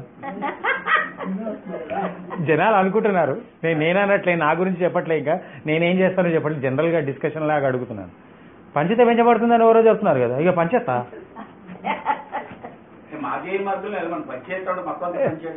అదే ఇక నేనే నా విషయం నేను చెప్పట్లేదు, జనరల్ గా అంటున్నాను. చాలా మందికి సేవ చేయాలని ఉంది, మీ రోగాలన్నీ తగ్గించాలని చాలా మంది గురువులకు ఉంటుంది.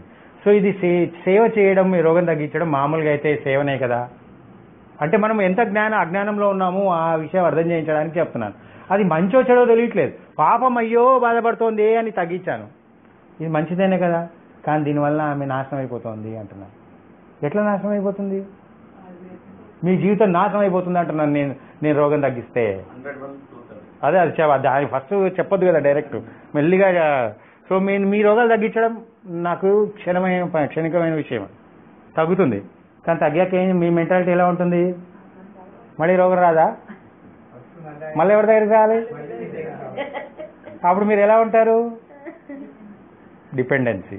ఎప్పుడు కింద కూర్చొని శ్రీధరాయన మహా, శ్రీధరాయన మహా, ఋషికేశాయన మహా, శ్రీధరాయన మహా జపం చేస్తే హ్యాపీ రోగం తగ్గుతుంది. మీరు వెదవల్లాగా ఉంటారా, కింగుల్లాగా తయారయ్యే అవకాశం ఉందా? ఇట్లా అవుతారా? ఎట్లా అవుతారు? నా పేరు చెప్పుకొని బతుకుతున్నారు, మీరు ఎట్లా అవుతారు? నాదే ఉండండి అంత శ్రీధర మహిమ అంటారు. అవునా కదా? అంతే, సూపర్. గుళ్ళు గోపురాలు ఇక అన్నీ ఆటోమేటిక్. నాకు కూడా అలా కావాలని ఉందండి. కానీ దీంట్లో ఒక ప్రాబ్లం ఉంది, దీంట్లో ఈ సేవలో ఎందుకు? ఏంటి ఆ ప్రాబ్లం? సపోజ్ మీకు నొప్పులు ఉన్నాయి, నేను ఇలా చూశానంటే అవుట్, నొప్పి మాయం. మరి నొప్పి ఎక్కడికి పోవాలి? ఎక్కడికి పోవాలి నొప్పి? ఎక్కడికి పోవాలి నొప్పి? నా దగ్గరికి రావాలి. నేను ఎందుకు అనుభవించాలి? నువ్వు అడ్డమైన పాపాలు చేసి నొప్పులు తెచ్చుకొని నేను క్లీన్ చేయాలి, నా శక్తిని నీకు ఇచ్చి క్లీన్ చేయాలి, ఆ రోగాన్ని నేను తీసుకోవాలి. నాకు అవసరమా? నేను కూడా బోర్డు మీరు ఏదో పూజలు చేస్తారని, ఏదో లక్షలు ఇస్తారని, లక్షల కోసం పూజల కోసం నేను రావాలి నొప్పులతోటి. ఇది కరెక్టా? చెప్పండి. మిమ్మల్ని బతికించి నేను రావాలి. ఇది సేవనా అండి? సేవ అనిపించుకుంటుందా? ఇది కూడా సేవనే. కానీ ఈ సేవలో శాశ్వతమైన పరిష్కారం లభిస్తుందా, తాత్కాలికమైందా? నేను చచ్చాక మళ్ళా ఆ ఫోటోలు కూడా పెట్టి ఎదుగుతావా దానివల్ల? నువ్వు నేనెవరిని అని తెలుసుకోగలుగుతారా అలా ఉంటే? ఎప్పుడు గురువు వచ్చి కష్టాలు తీరుస్తే నేనెవరిని అనే ప్రశ్న మీ లోపల ఉదయిస్తుందా? మీరు తెలుసుకోవాలని తపన పడతారా? వెదవల్లాగానే ఉంటారు, కంటిన్యూ అవుతారు. ప్లస్ ఆ రోగం మాకు అంటుకుంటుంది. చెప్పండి, చేయమంటారా? నన్ను మీ అందరి రోగాలు మాయం. తెల్లారి ఇంట్లోంచి ఏం వెళ్తుంది? నా సరే బయటనే కూర్చుంటే అటు నుంచి అటు వెళ్ళిపోతాను. ఇంటికంటే ఆయనకు ఫీలింగ్ ఎందుకు? చెప్పండి, అది కావాలనా? సో నేను చెప్పదలుచుకుంది ఏంటంటే, అర్థం చేసుకోండి దయచేసి. మాకు శక్తి జ్ఞానం లేక కాదు. మీ సమస్యలు 2 నిమిషాలు మేము మాయం చేయొచ్చు, మాకు ఆ టాలెంట్ ఉంది, ఆల్రెడీ జరిగింది కూడా అలా. ఎందుకంటే బుద్ధి మనకు రాదు కదా ఒకేసారి. నేను కూడా జాలిపడి ఒకరికి తగ్గించాను, ఆ రోగం నాకు వచ్చింది. అప్పుడు లోపల దైవం చెప్పాడు, బాబు అతి జాలి చూపించావా, నువ్వు నాశనం అయిపోతావు. ఇది అశాశ్వతమైన సేవ, శాశ్వతమైనది కాదు. కాబట్టి జ్ఞానం పంచు. నువ్వే సాధన చేస్తే ఆ స్థితికి వచ్చావో అది పంచాలి. కానీ రోగాలు తగ్గించుకుంటూ పోతే, సమస్యలు తగ్గించుకుంటూ పోతే వెధవలు తయారవుతారు అందరూ. వెధవల ప్రపంచం తయారు చేయడానికి రాలేదు నువ్వు. నీ వంతు ఒక కొత్త ప్రపంచం, ఒక ఆనందకరమైన ప్రపంచం తయారు చేయడానికి వచ్చావు. నీ వంతు నువ్వు హెల్ప్ చేయ, వస్తుందా లేదా తర్వాత కదా, నీ వంతు నువ్వు ప్రచారం చేసుకుంటూ పో అన్నాడు. సో కాబట్టి అప్పటి నుంచి నేను రోగాలు తీసుకోవడం ఆపేశాను. మీరు నాకు దండాలు ఎట్టండి, నన్ను గట్టిగా పట్టుకోండి, ఏమన్నా చేయండి, చచ్చినా మీ రోగం నాకు రాదు, మీ సమస్యలు నాకు రావు. అర్థమైందా? నేను మాత్రం నా శక్తిని, నాకున్న జ్ఞానాన్ని సూర్యుడిలాగా వెలుగుతూనే ఉంటాను. ఎవరెంత తీసుకుంటారో అంత తీసుకోండి. ఎందుకంటే నేను అనంతమైన శక్తి నా లోపల ప్రవహిస్తూ ఉంటుంది. ప్రవహించింది కొద్దిగా నేను తీసుకొని, నాకెంత అవసరం అంత తీసుకొని అలా పంచుతూ ఉంటాను సృష్టికి. అది మీకే అని కాదు, అలా జనరల్గా వెళ్తుంది. నేనేం డైరెక్షన్ ఇవ్వను, సూర్యుడిలాగా వెలుగుతూ ఉంటాను. ఎవరెంత అవసరం ఉంటే ఎవరు తీసుకుంటారో అంత తీసుకుంటాను. ఓకేనా? నేను చేయగలిగిన సేవ అదే. మీరు దాన్ని ఎలా ఉపయోగించుకుంటారో మీరు ఆలోచించుకోవాలి. ఓకే? సో సృష్టి ఆరంభంలో ఉన్నది 2 దేవుళ్లే, ఒకరు పరమాత్మ, ఇంకొకరు ఆత్మ. సో ఇలా జరిగింది. మనం మంచి చేస్తున్నామో తెలియట్లేదు, చెడు చేస్తున్నామో తెలియట్లేదు. ఎందుకంటే సంకల్పం పెట్టంగానే ఫిజికలైజ్ అయిపోతుంది. అయ్యో పాపం అనగానే కథ రోగం తగ్గిపోతుంది. కానీ వెంటనే నాకు వస్తుంది. ఇది అర్థం కావట్లేదు, కన్ఫ్యూజ్ అయిపోతున్నాం. ఏంది ఇంత ఫాస్ట్గా ఉంది కదా, వెంటనే సంకల్పం పెట్టగానే. మీరు అంటారు ఎందుకంటే ఈ సంకల్పం పెట్టగానే ఫిజికలైజ్ కాదు, ఎందుకంటే దరిద్ర సంకల్పాలు పెడతారు కాబట్టి. కరెక్ట్గా సంకల్పాలు పెట్టుంటే బాగానే ఉండేది. కానీ మీరు దరిద్ర సంకల్పం ఏంటి, నా పిల్లోడు బాగుండాలి, వీడు బాగుండాలి, వాడు బాగుండాలి, ఎదవలు తయారవుతారు. మీరు సంకల్పం పెడితే వాడు తయారవుతాయి. అంటే మీ శక్తి వల్ల, మీ దానివల్ల వాడు ఏదో తయారవుతున్నాడు తప్ప వాడికంటూ వాడి కాళ్ళ మీద వాడు నిలబడలేడు. అలా ఉంటే వాడంతటి వాడు సాధించాలి. సాధించడానికి మీరు సహాయం చేయాలి తప్ప వాళ్ళ కోసం మీరు సంకల్పాలు పెట్టారనుకోండి అవుట్. అందుకే మీ సంకల్పం నెరవేరదు. అది సరైన సంకల్పం అయితేనే నెరవేరుతుంది. సో కాబట్టి దానికోసమే ఎర్త్ ప్లానెట్ అనేది క్రియేట్ చేశాము. ఎందుకంటే అక్కడ ఏదనుకుంటే అది వెంటనే ఫిజికలైజ్ అయిపోతుంది ఆ డైమెన్షన్లో. కాబట్టి ఇలా అయితే లాభం లేదు. ఈ సృష్టి రహస్యం తెలుసుకోవాలంటే మనం ఒక గ్రహాన్ని సృష్టి చేయాలి. అక్కడ అంతా స్లో వైబ్రేషన్స్ పెట్టాలి. అంటే సంకల్పం పెట్టంగానే వెంటనే ఫిజికలైజ్ కాదు. దానికోసం సాధన చేసి తపన పడితే తప్ప ఫిజికలైజ్ కాదు. ఎందుకు ఇలా పెట్టాము, ఎందుకు ఇలా స్లోగా చేశాము మనం ఎర్త్ ప్లానెట్ను?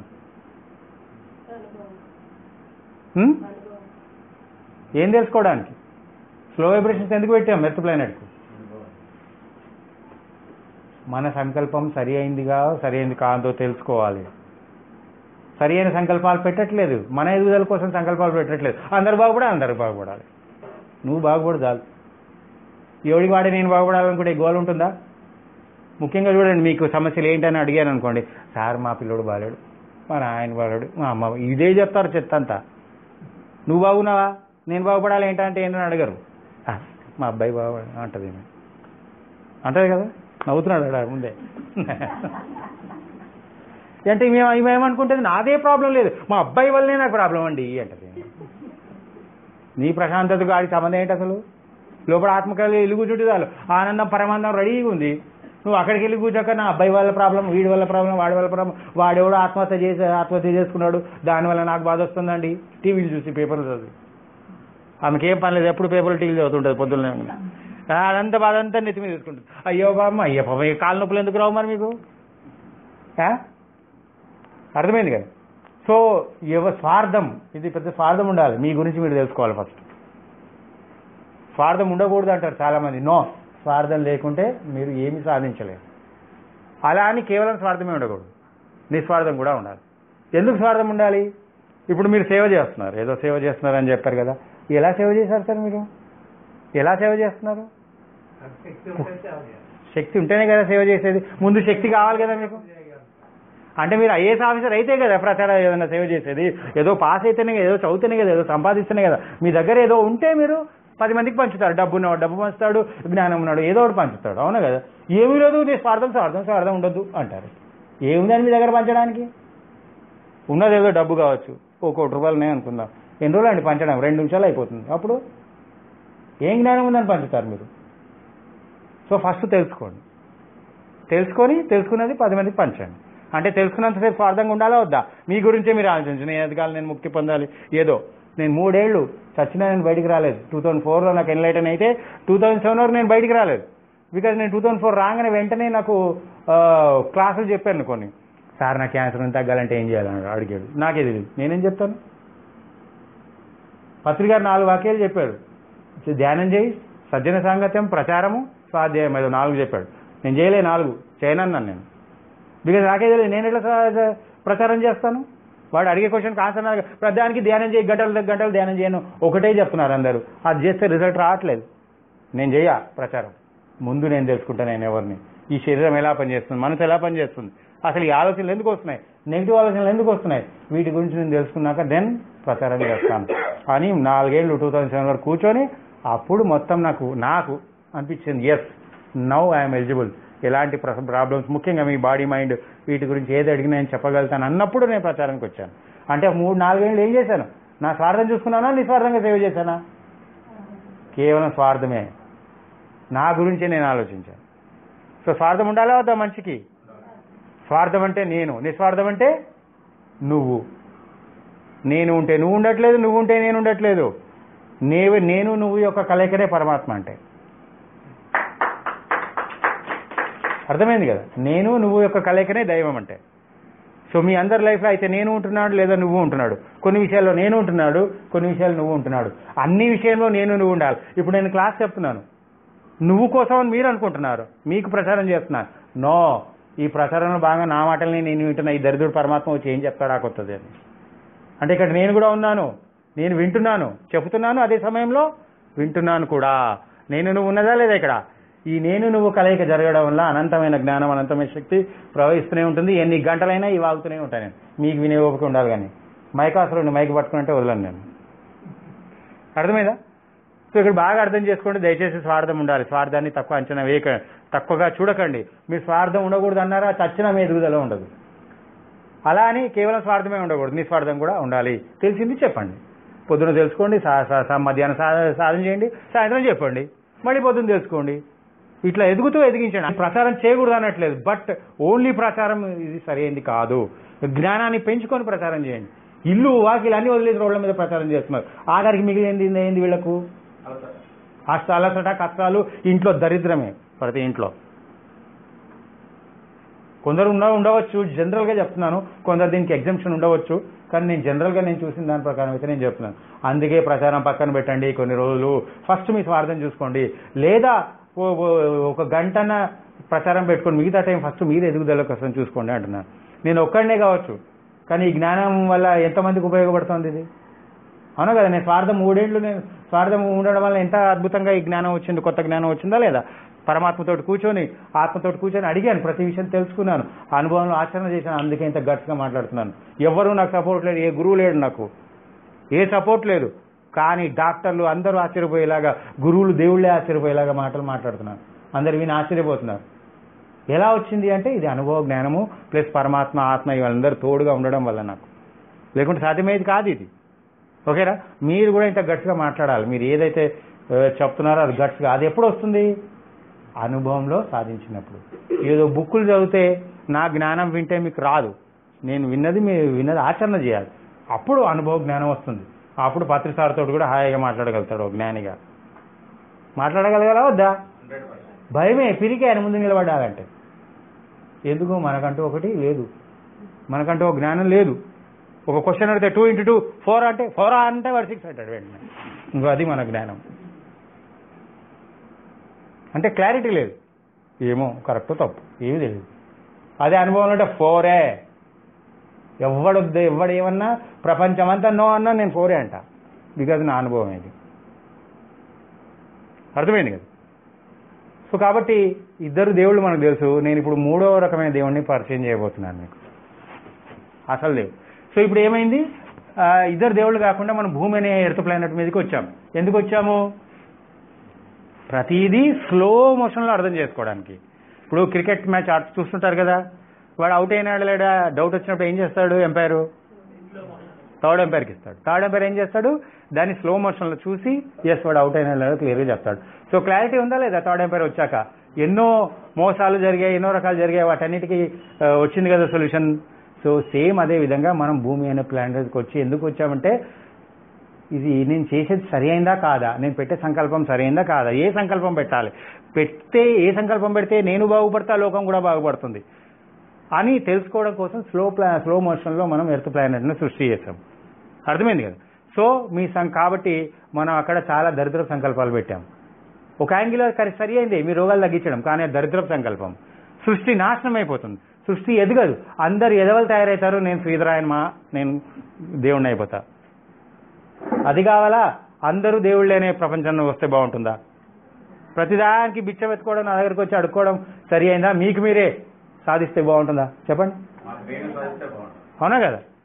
సో కాబట్టి కృష్ణుడు చేసింది అదే భగవద్గీతలో. మా అమ్మని అదే అడిగాను, ఏంటమ్మా మీ దేవుడు వస్తే కష్టాలు పోతాయని మొక్కుతున్నావు, మరి పాండవులు పక్కనే ఉన్నాడు కదా కృష్ణుడు, ఎందుకు కష్టాలు పడ్డారు అన్నాను. అని అడగకరా, నాకు నేనేం చెప్పలేను అన్నట్టు. ఏం చెప్తుంది ఆన్సర్?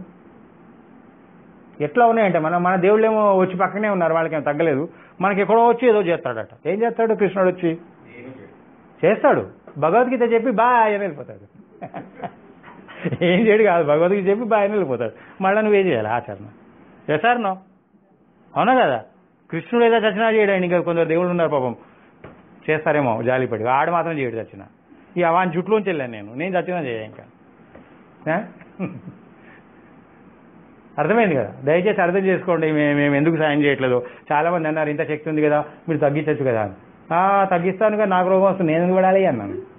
చచ్చినా నొప్పి రాదు, ఎన్ని క్లాసులు చెప్పినా, ఎంతమంది నన్ను పట్టుకున్నా, కొన్ని లక్షల మంది నా ఫ్యాన్స్ ఉన్నా కూడా నాకు నొప్పి రాదు మీ వల్ల. నేను అనుకుంటే వస్తుంది, నేను ఏదో జాలిపడి అయ్యో పాపం అన్నానా వస్తుందేమో, అది వేరే సంగతి. కానీ నేను అన్నాను కదా, ఇంకా పడు అంటాను నేను. పడు, అనుభవించదని నేను చెప్పినట్టు అనుభవించి ఎట్లా తగ్గదో చూస్తా. అరే కొద్ది కష్టపడితే రిజల్ట్ వచ్చేదానికి నేను ఎందుకు పడాలి? దేనికోసం పడాలి? మీరు ఇచ్చే డబ్బుల కోసమా, ఆస్తి కోసమా? నేను క్రియేట్ చేసుకోలేనా ఏంటి? నాకు టాలెంట్ లేదా? డబ్బు సంపాదించడం చేత కదా, ఆడిటర్ను ఏదైనా చేసుకోవచ్చు. ఇది ఒకటే కాదు కదా మార్గం. అర్థమైందా? సో ఇప్పుడు మనం భూమి మీదకి వచ్చినప్పుడు ఎందుకు వచ్చామంటే, స్లో మోషన్లో మనం చేసేది కరెక్టా తప్ప, ఒకరికి సహాయం చేస్తున్నా అది నాశనానికి కారణమవుతుంది, ఒకరికి ఇబ్బంది పెట్టినా అది సహాయం అవుతుంది. విచిత్రం. ఇప్పుడు డెలివరీ టైంలో మిమ్మల్ని ఇబ్బంది పెడుతుంది సృష్టి ప్రకృతి, కానీ అది మంచిగా చెడుకా? అంత నొప్పి వచ్చేది మంచిగా చెడుకా? ఇంతమంది పుట్టాం తల్లి గర్భంలో, అవునా కదా? అందరూ నొప్పుల ద్వారానే వచ్చాం కదా బయటికి.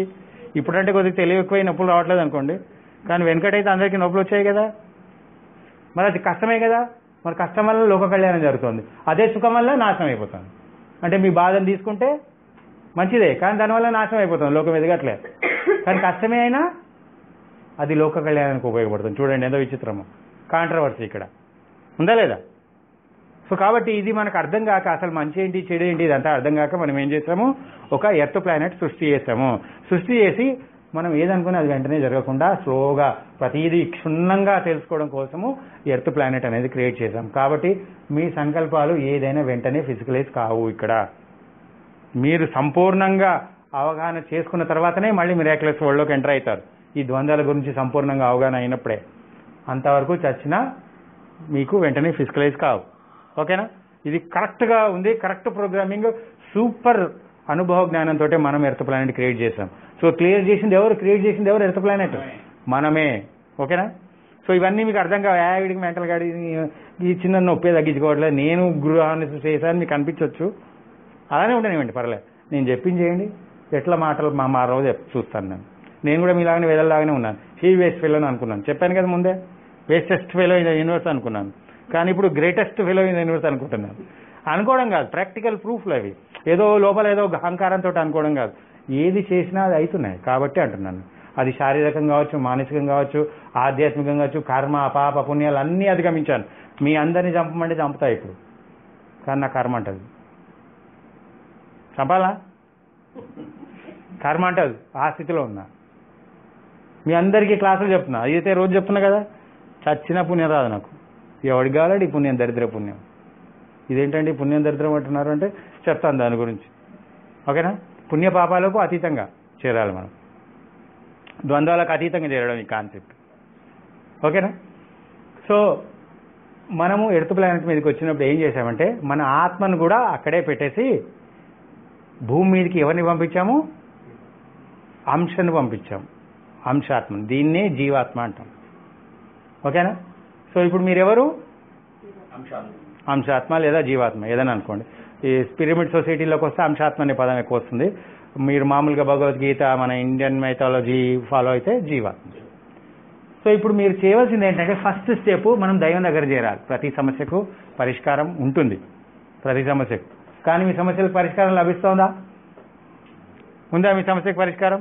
ఉదాహరణకు శారీరక సమస్యలు ఉన్నాయి, వీటికి పరిష్కారం వచ్చిందా ఇప్పటివరకు? మీకు వచ్చిందా అండి? చెప్పాలి, ఏదో ఒకటి చెప్పండి. రాలే. ఎందుకు? వాటి మీద ఉన్న అవగాహన లేక. అది ఎక్కడ మందు ఉందో అక్కడికి వెళ్ళట్లేదు. మనం డాక్టర్ దగ్గరికి వెళ్తున్నారు, మందులు వాడుతున్నారు, ఎన్నో ప్రయత్నాలు చేస్తున్నారు, కానీ చచ్చినా మీ సమస్యలకు పరిష్కారం శారీరకంగా డాక్టర్ల ద్వారా రాదు.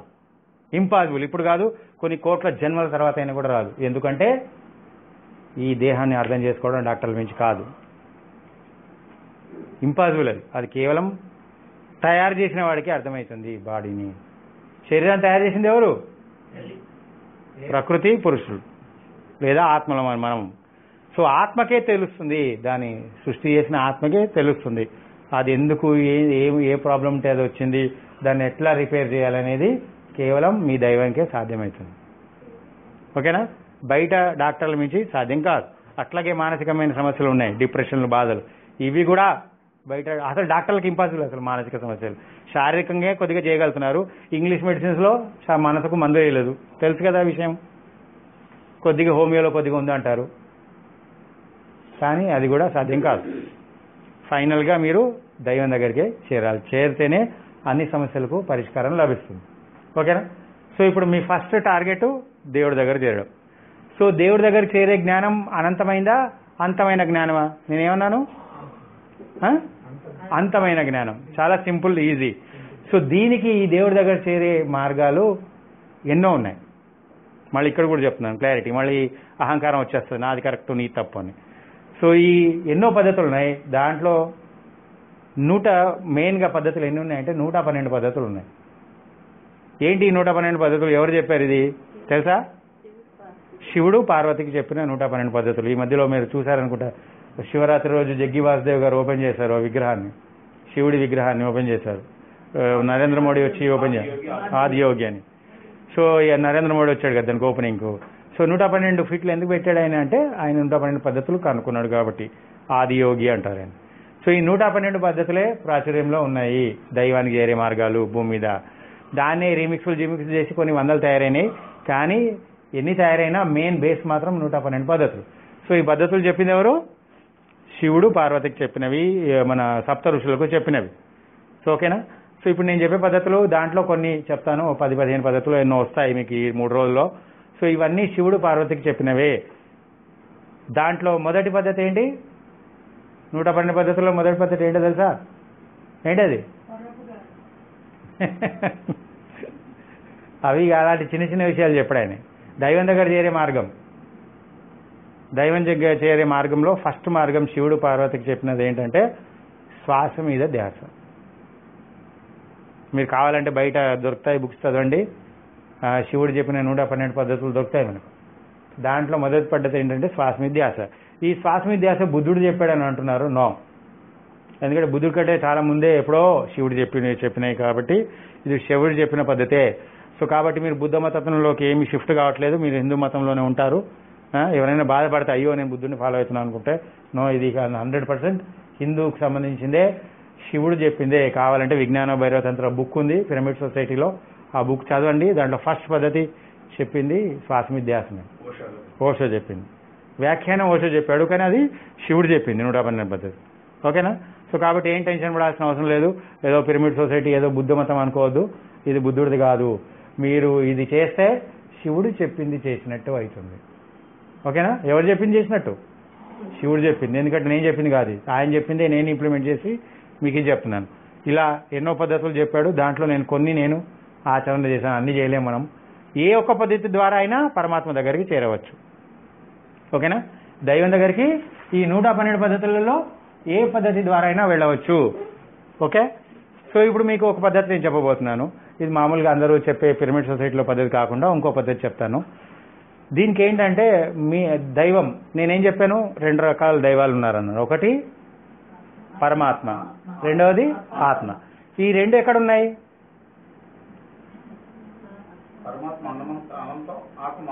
ఎస్. సో ఆత్మ మాత్రం కేవలం మీకు మాత్రమే స్వంతం. మీ ఆత్మ వేరే, నా ఆత్మ వేరే.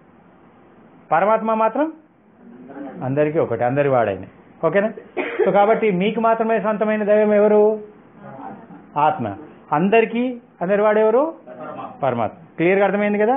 సో ఆత్మ. ఇప్పుడు మీరెవరు? ఇప్పుడు ఇక్కడికి వస్తాం. ఇప్పుడు ఏం చేయాలి? మీరెవరు? ఇప్పుడు మీరెవరు? ఎట్లా ప్రూఫ్ ఏంటి? వాట్ ఈజ్ జీవాత్మ, వాట్ ఈజ్ ఆత్మ? డెఫినేషన్ ఎలా చెప్తారు మీరు? ఆత్మని ఎలా చెప్తారు? ఏదో గుడిగా చెప్పకూడదు కదా, నేను జీవాత్మ అంటే ఏంటి, ఆత్మ అంటే ఏంటి, ఓ డెఫినేషన్ ఉండాలి కదా. జీవాత్మ శరీరంతో ఉండేవాడు, శరీరంతో ఉంటున్నవాడు. ఉండి జీవాత్మకి ఏ ఫీలింగ్ ఉంటుంది? జీవాత్మకి ఏ ఫీలింగ్ ఉంటుంది? జీవాత్మ అని ఎలా చెప్తాం మనం? Very good. ఇక మీరు ఎన్నో రకాల వర్ణించవచ్చు.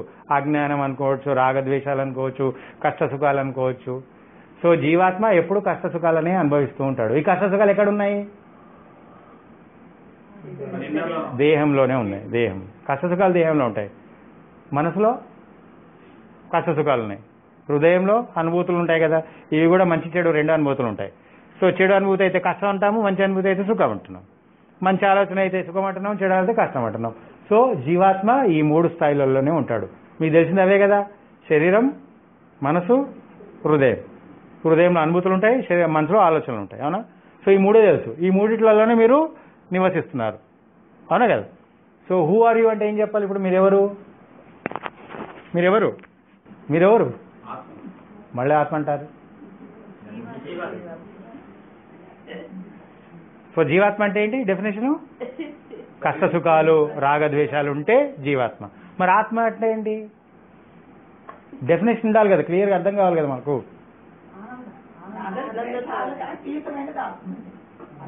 దాన్ని ఏమంటారు? దానికి వర్ణించడానికి అనుభూతి, ఏ ఫీలింగ్ ఉంటుంది, అనుభవం ఏముంటుంది అక్కడ? ఆత్మ అంటేనే ఆనందం, ప్రేమ, స్వచ్ఛమైన ప్రేమ. ఈ దరిద్ర ప్రేమ కాదు, తల్లిదండ్రులు ఉండే ప్రేమ కాదు, అది ఆశించే ప్రేమ, అది కాదమ్మా. స్వచ్ఛమైన ప్రేమ అంటే ఎలా ఉన్నా ప్రేమ అలానే ఉంటుంది, తగ్గదు పెరగదు.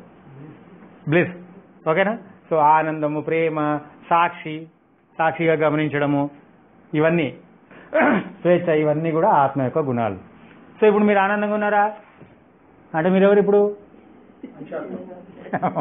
రోజు ఒకటి పేరు చెప్తున్నారు సార్, అంశాత్మ, అదే ప్రతిదాని కాబట్టి వినేవాళ్ళు కన్ఫ్యూజ్ అవుతారని ఒకటే పదం వాడదాం. నేను జీవాత్మ అంటున్నాను, జీవాత్మతోటి అయిపోదాం. కొత్త వాళ్ళు ఉన్నారు కదా, కన్ఫ్యూజ్ అవుతారని. సో మీరెవరు? ఎందుకు? కష్ట సుఖాలు, రాగద్వేషాలు ఉన్నాయి కాబట్టి. ఓకేనా? ఏంటోనండి నెగిటివ్ ఆలోచనలు వస్తున్నాయి అన్నారు అంటే మీరెవరు? ఆత్మ అన్నారా? ఈ అన్నాటికి అతీతమైన ఆత్మ. అర్థమైందిగా? సో మీరు ఆత్మలు కాదు. ఓకే, సో ఇప్పుడు ఆత్మ దగ్గర చేరాలి. అర్థమైంది కదా? సో మీరంటే ఎవరని చెప్పాలి?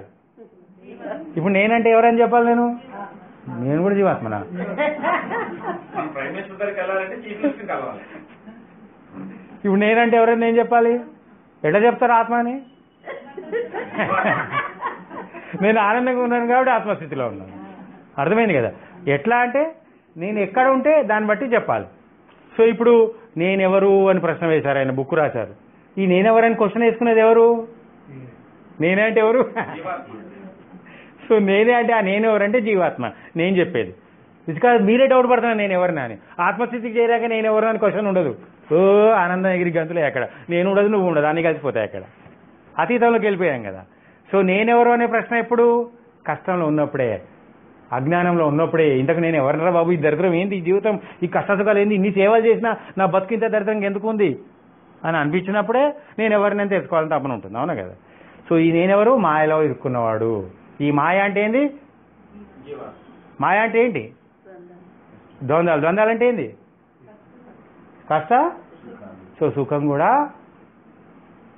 కూడా మాయనే. ఏసీ రూమ్లో కూర్చున్నాం, సుఖమే, ఇది కూడా మాయనే. ఎప్పుడు ఉంటుందో లేదు, ఎప్పుడు చూస్తూ ఉంటుందో కరెంట్ వచ్చేసి. అవునా కదా? శాశ్వతంగా ఉంటుందా? అది ఉండదు కదా. ఎప్పుడు మార్పు చెందేది. మాయ అంటే లేదని కాదు, ఉంది, కానీ ఆల్వేస్ చేంజ్ అవుతుంది. చీకటి తర్వాత వెలుగు, అన్నిటిలో మార్పులు ఉన్నట్టు మాయా is nothing but movement, evolution, మార్పు. పరమాత్మ పర్మనెంట్, నో చేంజ్, ఫిక్స్డ్, ఎప్పుడు ఆనందంగా ఉండడం. అర్థమైంది కదా? క్లియర్గా డెఫినేషన్ అర్థం చేసుకోవాలి మీరు క్లియర్గా. సో మీరెవరు అంటే ఏం చెప్పాలి? ఎప్పుడు జీవాత్మ అని చెప్పకూడదు. ఆనందంగా ఉంటే ఆత్మ అని చెప్పండి, ఫిక్స్ కావద్దు. ఓకేనా? మీరు ఆనందంగా ఉంటే దేని మీద ఆధారపడిన ఆనందం ఉందనుకోండి మీ దగ్గర, ఓకే నేను ఆత్మను అని చెప్పండి. మళ్ళీ కష్టసుఖాలు కనబడుతున్నాయి అనుకోండి, ఏం చెప్పండి? జీవాత్మను. క్లియర్గా ఒప్పుకోవాలి. అహంకారం ఉండకూడదు. నేను ఆత్మను చెప్పకూడదు. ఎట్లా నువ్వు ఆత్మ? ఆనందం ఉందా? ఓహో మీరు ఆత్మలా అండి అనగా ఒక గంట సేపు కూర్చున్నాను అనుకో, ఏంటో అయ్యా నాకు ఇది వస్తుంది, ఈ ప్రాబ్లం ఉంది, ఆ ప్రాబ్లం అని మళ్ళీ కష్టసుఖాలు చెప్తారు. నువ్వు ఆత్మ ఎలా అవుతావు? కష్టసుఖాలు మాట్లాడితే ఆత్మ అవుతావా? పరమానందంలో ఆ కష్టసుఖాలు చీమ కుట్టినట్టు ఉంటాయి. మాకు కూడా తెలుస్తాయి కష్టసుఖాలు. ఇది ఏదో నొప్పి వస్తుంటుంది, కూర్చొని లాగుతుంటే గొంతున వస్తుంది, కానీ చీమ కుట్టినట్టు ఉంటుంది. ఆల్రెడీ ఒక ఫిక్స్డ్ ఫీలింగ్ ఉంటూ, అంటే డైరెక్టర్గా ఉంటూ యాక్షన్ చేస్తాం. మీరు కేవలం పాత్రదారులే. నడిపించేది ఎవరు? ఈ దేహాన్ని. మీరా? ఆత్మ. పరమాత్మ కాదు. ఫస్ట్ ఆయన కూడా ఉన్నది, మెయిన్ ఆత్మ నడిపిస్తున్నాడు, మీరు కాదు. మీ దేహాన్ని మీరు నడిపిస్తే ఇంత దరిద్రంగా ఉంచుకోరు దేహాన్ని. బయటికి బాగానే డ్రెస్ వేసుకొని వచ్చారు, కానీ లోపలంతా కుళ్ళు. పైకి మాత్రం బాగుంది, మీడికి మిట. ఎందుకురా ఈ జీవితం, ఈ కాళ్ళ నొప్పులు ఎప్పుడు పోతాయిరా బాబోయ్, పెద్ద లిస్టు చదువుతారు. పైకి మాత్రం ఇంత బాగా తయారై వచ్చారు లేదా? సరదాగా మాట్లాడుతున్నా, పర్లేదా? సో కాబట్టి ఎందుకు మరి నొప్పులు ఉన్నాయి? ఈ నొప్పులు ఎవరు క్రియేట్ చేస్తున్నాడు? నువ్వు నొప్పి కావాలనుకున్నావా? మరి ఎందుకు వస్తుంది నొప్పి? ఎవరు ఇస్తున్నారు నొప్పి? ఎవరు పంపిస్తున్నారు ఈ నొప్పిని? ఎవరు నడిపిస్తున్నారు ఈ దేహాన్ని? మీరా? ఆత్మ నడిపిస్తున్నారు. అంటే నొప్పిని ఎవరు సృష్టి చేస్తున్నారు? అంతే మరి. ఆత్మనే మీకు కష్టసుఖాలను పంపిస్తుంది. జీవాత్మగా ఉన్న మీరు అది అర్థం చేసుకోక కొట్టుకుంటున్నారు. ఏంట్రా బాబు ఈ కష్టాలు సుఖాలు, ఎందుకు ఈ ఆత్మ పంపిస్తుంది అని కర్మ అంటున్నారు ఆఖరికి. ఎస్, మీ కర్మ ప్రకారమే మీ ఆత్మ మీకు కష్టసుఖాలను పంపిస్తూ ఉంటుంది. ఎట్లా దీన్ని అధిగమించాలి అనేది మీరు తెలుసుకోవాలి. అర్థమైంది కదా? ఓకేనా? సో మీ దేహానికి అధిపతి ఎవరు? మీరు కాదు, అంత సీన్ లేదు మీకు. మీరంటే జీవాత్మ. ఓకేనా? ఆత్మనే. బోడి ఇంత తిండి తిని ఏదో ఇంత ఫుడ్ పెట్టంగా నేనే దేహాన్ని నడిపిస్తున్నా. మీరా? తిన్నది మీరు డైజెస్ట్ చేస్తున్నారా? రక్తంగా మీరు మారుస్తున్నారా? గుండె మీరు కొట్టేస్తున్నారా? శ్వాస మీరు తీసుకుంటున్నారా? ఎంత తిండి తింటే ఇలా ఒక్క నిమిషం శ్వాస ఆత్మ తీసుకోవడం ఆపేస్తే, దేహం తీసుకోవడం ఆపేస్తే దేని ఇవరికి రాదు. శివం నుంచి శవం అయి కూర్చుంటారు. అవునా కాదు? సో కాబట్టి నడిపించేది ఎవరు ఈ దేహాన్ని? ఆత్మ, మీరు కాదు. ముందు అహంకారం తీసేయండి. నేనేదో నడిపిస్తున్నా, నేను ఇట్లా తింటేనండి, పొద్దున్న లేచి 6ంటికి తింటే, మధ్యాహ్నం ఇలా తింటే, సాయంత్రం తింటే సంపూర్ణంగా ఆరోగ్యంగా ఉంటుందట. చాలే, మీరు దేహాన్ని నడిపినట్టు మాట్లాడేస్తున్నారు. మరి ఇంత నిష్టగా ఉన్న వాళ్ళు టపాని చచ్చిపోతున్నారు. ఎందుకు పోతున్నారండి చెప్పండి? బికాజ్ మీరు నడిపించట్లేదు దేహాన్ని. సంబడి ఈజ్ దేర్, అతను నడిపిస్తున్నాడు. అట్లాగే మనసు, మీరు నడిపిస్తున్నారా మనసును? నిజంగా నడిపిస్తే ఎందుకండి నెగిటివ్ ఆలోచనలు అంటారా?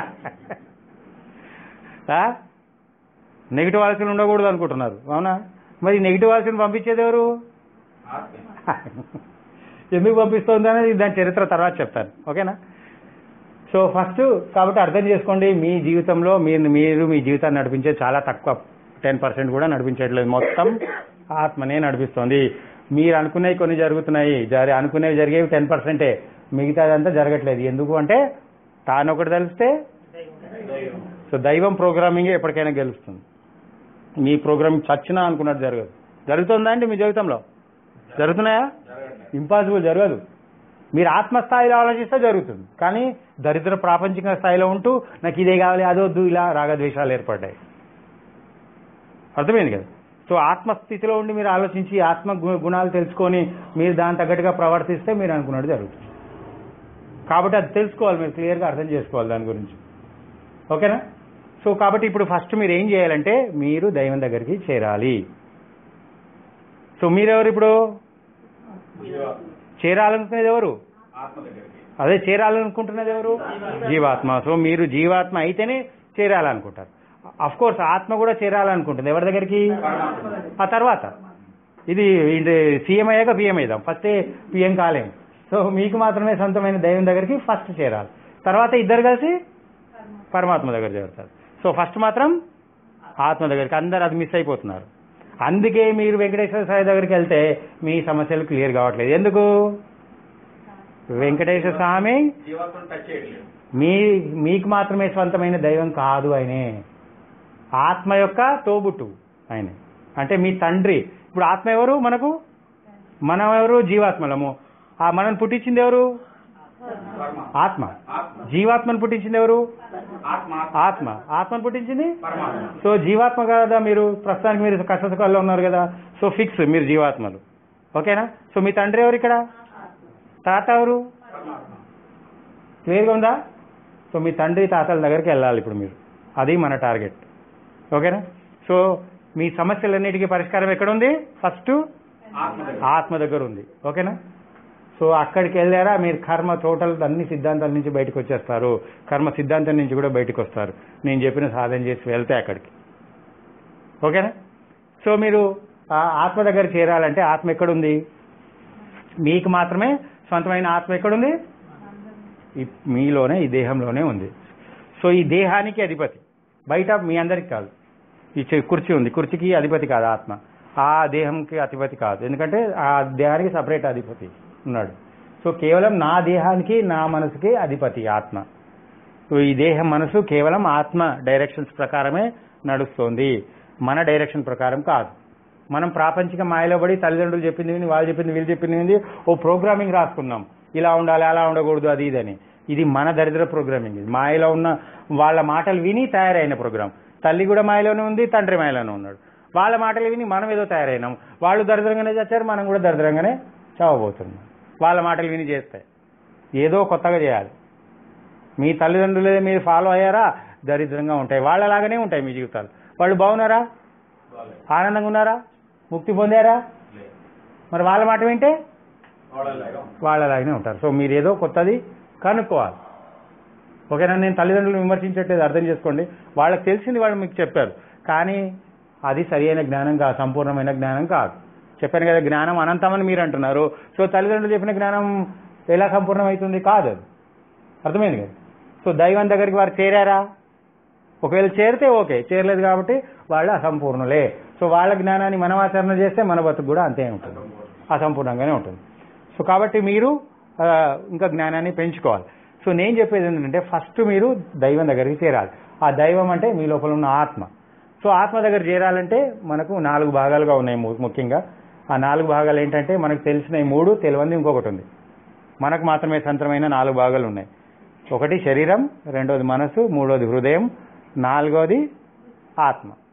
బుద్ధి అంటే ఇవన్నీ దీంట్లోకి వచ్చేస్తాయి, మనసులోకి వచ్చేస్తాయి. ఇంకెన్నో చెప్పొచ్చు. మెయిన్ పార్ట్స్ శరీరం, మనసు, హృదయం, ఆత్మ. సో మీకు ఈ 3 తెలుసు. ఈ 4వ తెలియదు. సో మీరు ఇప్పుడు జర్నీ చేసి ఇక్కడికి రావాలి 4వ దగ్గరికి. ఓకేనా? క్లియర్ అర్థమైంది కదా? సో మీరు ఆత్మ దగ్గరికి జర్నీ చేయాలి. ఏం చేయాలి? సరే, ఎన్నో పద్ధతులు ఉన్నాయి. శ్వాస మీద ధ్యాస కూడా ఒక పద్ధతే. నేను అది చెప్పట్లేదు, ఆల్రెడీ మీకు తెలుసు కాబట్టి. ఇది కూడా ట్రై చేయండి. ఒకవేళ అది రాకుంటే ఇది కూడా ట్రై చేయొచ్చు. మీకు అనిపిస్తే చేయండి. ఏం చేయాలి? మీరు కొంచెం చేయిస్తాను. మీరు కళ్ళు మూసుకొని మామూలుగా కళ్ళు మూసుకున్నప్పుడు మీకు ఈ దేహ ఫీలింగ్ వస్తుంది, అవునా కదా? సో ఈ దేహాన్ని దాటి ఇంకా లోపలికి వెళ్ళండి. లోపలే ఉన్నాడు ఆత్మ. ఓకే, ఇంకా లోపలికి వెళ్ళండి. వెళ్తుంటే మనకు మనసులో ఆలోచనలు వస్తాయి. అది కూడా దాటి ఇంకా లోపలికి వెళ్ళండి. ఏ ఆలోచనలు రాండి, పట్టించుకోవద్దు మీరు. మీ టార్గెట్ ఏంటి? ధ్యానం అంటే ఆత్మ దగ్గరికి చేరడం. సో కాబట్టి ఇప్పుడు నేను వచ్చాను ట్రైన్లో హైదరాబాద్ నుంచి ఇక్కడికి. నా టార్గెట్ ఎక్కడికి రావాలి? వైజాగ్కి రావాలి. కానీ మధ్యలో ఎన్నో స్టేషన్స్ వచ్చాయి, దిగానా?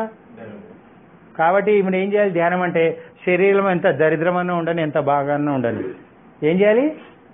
అలా చూసుకుంటూ లోపలికి వెళ్ళాలి. అది మంచిగా ఉన్నా చెడుగా ఉన్నా.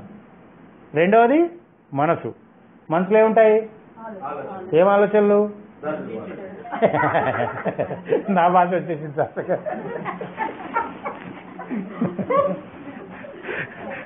మంచి ఆలోచన కూడా ఉంది. అదే అంతే కదా మరి. సో కొద్దిగా కష్టపడాలి, తప్పదు. సో కాబట్టి దరిద్ర ఆలోచనలతో పాటు మంచి ఆలోచనలు కూడా ఉంటాయి. ఇప్పుడు ఆమె పేపర్లు పట్టుకొచ్చింది పాంప్లెట్లో, మంచి ఆలోచనగా. సో 2 రకాల ఆలోచనలు ఉంటాయి. ఎంత మంచి ఆలోచన ఉన్నా కళ్ళు తెరవకూడదు. అక్కడ ప్రచారం చేయరా, 10 మంది పాంప్లెట్ ఇచ్చారా అనగానే నువ్వు ధ్యానం చేస్తున్నావు. ఇప్పుడు ప్రచారం ఎందుకు నీకు? ఇప్పుడు ఆలోచన పక్కన పెట్టండి. ప్రచారం చేసే టైం వేరే ఉంటుంది, కళ్ళు తెరిచినప్పుడు అది వేరే. సో కళ్ళు మూసి మీరు ధ్యానం చేస్తున్నప్పుడు ఏ ఆలోచనలు వచ్చినా, ఎంత మంచి దివ్యమైన, అరే నువ్వు అక్కడి ధ్యానం 100 మందికి ప్రచారం చేసావనుకో నీ రోగం తగ్గుతుంది అంటది, ఆయన పక్కన పెట్టేయాలి. ఒకసారి వెళ్ళి చూసిరండి, తగ్గిందా? ఇంకెక్కువైంది అనుకో, అన్ని కాళ్ళ నొప్పులు వచ్చి ఏం చేయాలి? సార్ నవ్వుతున్నారు, పడుతున్నారేమో ఇద్దరు. కాబట్టి ఏం చేయాలి? వద్దుమా, దండం, నీకు దండం, నీ ఆలోచన దండం, ముందు నా లోపలికి వెళ్తా అని ఇంకా లోపలికి వెళ్ళాలి. సో ఏ ఆలోచనకు ఆకర్షితులు కావద్దు. ఇదంతా మాయ. ఇది కూడా మాయనే, ప్రచారం చేయడం అనేది అంతా మాయనే. ఓకేనా? అది నీ రోగం తగ్గుతుందని చెప్తున్నావు కదా, రోగం తగ్గినా మళ్ళీ వస్తుంది కదా, అంత మాయ గురించే చెప్తున్నావు నువ్వు. ఆ దైవం వస్తాడని చెప్పట్లేదు మా పాంప్లెట్ వచ్చి మీ రోగాలు తగ్గుతాయి, మీ సమస్యలు తగ్గుతాయని చెప్తున్నాము. ఈ సమస్యలు తగ్గింది అని అంటారు. ఇప్పుడు సమస్య అంటది, ఏదో చెప్తా తగ్గుతుంది, మళ్ళీ ఎల్లుండి ఫోన్ చేస్తుంది ఏంటంటే మళ్ళీ ఇంకో సమస్య పుట్టింది. ఈ సమస్యలకు అంతులేదు, అవునా? వస్తుపోతులు ఉంటాయి. సో కాబట్టి మనం మాయ గురించి ప్రచారం చేస్తున్నట్టే. దేవుడు దగ్గర తీసుకెళ్లేది అది శాశ్వతమైంది, కానీ ఇది కూడా మనం ఏం చేయలేము, వాడికి వాడే చేసుకోవాలి. సో కాబట్టి కొద్ది టైము, కొంత సమయం మీకోసమే మీరు పెట్టుకోండి. అప్పుడు ఏం చేయాలి? ఎంత మంచి ఆలోచన వచ్చినా పక్కన పెట్టేయాలి, ఎంత చెడు ఆలోచన వచ్చినా ఇలా పక్కన పెడతారనుకో, పెట్టడానికి ట్రై చేస్తారు మీరు. సో ఆలోచనలు పక్కన పెట్టొద్దు, గుర్తుపెట్టుకోండి. ఇక్కడ ఇప్పుడు ఇది ఒక రూము, అదొక రూమ్, అన్ని రూములు ఉన్నాయి. నేను ఈ రూమ్లో చూస్తాను, ఏదో మంచి చెడు కనబడ్డాయి, బాయ్ బాయ్ బాయ్ అని వెళ్ళిపోవాలట అంతే. ఎంత మంచి కనబడ్డా అక్కడే ఆగొద్దు, అంత మాయనే, ఇది వెళ్ళిపోవాలి లోపలికి. అలాగే మనసులో ఆలోచనలు కనబడతాయి, మంచివైన చెడువైన, దివ్యమైన ఆలోచనలైనా. దేవుడు వచ్చాడు అక్కడ, దొంగ నమ్మొద్దు. మనసు రూపంలో వస్తే వాడు రియల్ దేవుడు కాదు, ఎందుకంటే ఆకారంలో వచ్చాడు. దేవుడు అంటే నేనేం చెప్పాను? నిరాకారం ఆనందం అన్నాను. ఆనందం ఉందా? ఆకారం ఉంది అక్కడ. సో కాబట్టి మనసును కూడా పక్కన పెట్టాలి. మన ధ్యానాలకు రాగానే మంచి విజన్స్ కనబడతాయి, ఓహో సూపర్, రెచ్చిపోయి స్వర్గాలు, నరకాలు, విష్ణులోకాలు, బ్రహ్మలోకాలు అని చెప్పారు. ఏమైంది? సమస్యలు ఎక్కువైనాయి. కొన్ని రోజులు బాగుంది, మళ్ళీ మొదటికి వచ్చింది, అవునా? ఎందుకంటే అది కూడా ఒక స్టేజే, కానీ ఇంకా ఉంది, లోపలికి వెళ్ళాలి. సూక్ష్మ శరీరం, స్థూల, తర్వాత కారణం, మహాకారణ శరీరాలు ఉన్నాయి. మీరు సూక్ష్మ శరీరయానం చేశారు కాబట్టి అవి కనపడ్డాయి. తర్వాత కారణాలకు వెళ్ళాలి కదా, కాబట్టి అవి అనుభవాలు అయిపోయినాయి. కారణం, మహాకారణం. కారణం అంటే ఏంటి? ఎగ్జాంపుల్, వాళ్ళ ఇంటి దగ్గర గోడ కింద పడిపోయింది, నేనేదో బిల్డర్లు సరిగ్గా చేసి. ఎందుకు గూడిపోయింది? నేనేదో మామూలుగా ఉంటే అక్కడ ఎందుకు కూలిపోయింది అంటే ఏదో కారణం ఉంటుంది దానికి సంబంధించేదో. కారణం లేనిది ఏ కార్యము జరగదు, అర్థమైంది కదా? సో ఆ కారణ శరీరంలో ఉంటుంది, దానికి సంబంధించిన కారణం. అది శారీరక సమస్య కావచ్చు, మానసిక సమస్య, ఏ సమస్యకైనా కారణం అక్కడ ఉంటుంది. సో ఆ కారణాన్ని తెలుసుకొని దాన్ని డిలీట్ చేస్తే అప్పుడు ఆ సమస్య పరిష్కారం లభిస్తుంది. ఫైనల్గా మహాకారణంలోకి వెళ్ళిపోవాలి. సో మీరు సూక్ష్మ శరీరానం చేశారు కాబట్టి అవే అనుభవాలు పొందారు, ఇంకా ముందుకు వెళ్ళాలి. అది గత జన్మలో అయిపోతే ఈ జన్మలో రాదు మీకు, అది కూడా గుర్తుపెట్టుకోండి. చాలా మందికి సార్ వాళ్ళు విజన్ చూసారట, బ్రహ్మలోకానికి వెళ్ళారట, మాకేం రాలి అంటే నాకు కూడా రాలి ఇప్పటివరకు. ఒక్క విజయం రాలేదు. ఏంద్రా అంటే మళ్ళీ వాళ్ళందరూ నా దగ్గరికి వస్తున్నారు. బ్రహ్మలోకాలైనా విష్ణులోకాలైనా మరి విష్ణువుని అడగలేదా అన్న సమస్యకు పరిష్కారం అడిగాను. మరి ఎందుకు తగ్గలంటే ఏమో సార్. సో ఇట్లా శరీరాన్ని దాటండి, మనసు దాటండి. మనసులో ఆలోచనలు వస్తున్నాయి అనకూడదు, వస్తాయి. మీ మనసు అంటేనే ఆలోచనలు. సార్ సముద్రంలో అలలు వస్తున్నాయి సార్, రాకుండా ఉండాలంటే ఏం చేయాలంటే సముద్రం అంటేనే అలలు. మరి అలలు ఉండవద్దు అంటే ఏం చేయాలి? ఎక్కడ అలలు ఉండవు? లోపలికి వెళ్ళిపో, అక్కడ అలలు ఉండవు. మధ్యలోకి వెళ్ళిన అలలు ఉంటాయి సార్, ఉండవు. కానీ ఎంతైనా ఫ్లో ఉంటుంది కదా, ఈ పడవ ఇలా అయితే ఉంటుంది కదా. మీరు అలా చెప్తే ఎట్లా? నేను 3 రోజులు ప్రయాణం చేసి నేను చెప్పాను, ఇలా ఉంటాయి అక్కడ కూడా. సో అంత లోపలికి వెళ్ళాలి, అక్కడ నిశ్చలంగా ఉంటాయి నీళ్ళు, అసలు కదలవు. తెలుసు కదా సముద్ర అంతర్భాగము. అదే అంతర్భాగంలోకి నేను వెళ్ళమంటున్నా. పైన కంపల్సరీ ఆలోచనలు ఉంటాయి, శరీరంలో మార్పులు ఉంటాయి, మనసులో ఆలోచనలు వస్తుపోతుంటాయి, హృదయంలో స్పందనలు వస్తుపోతుంటాయి. ఇవి ఎవడు ఆపలేడు, ఇంపాసిబుల్. అది అవి ప్రకృతికి సహజంగా ఎఫెక్ట్ అవుతాయి, న్యాచురల్ అది. ఓకేనా? సో ఇప్పుడు మనం ఎఫెక్ట్ కాని ప్లేస్ కనుక్కుందాం. అది ఎక్కడుంది? మన లోపలే ఉంది. మన హృదయం లోపలికి వెళ్తే అక్కడ ఉంటుంది. సముద్రం లోపలే ఉంది.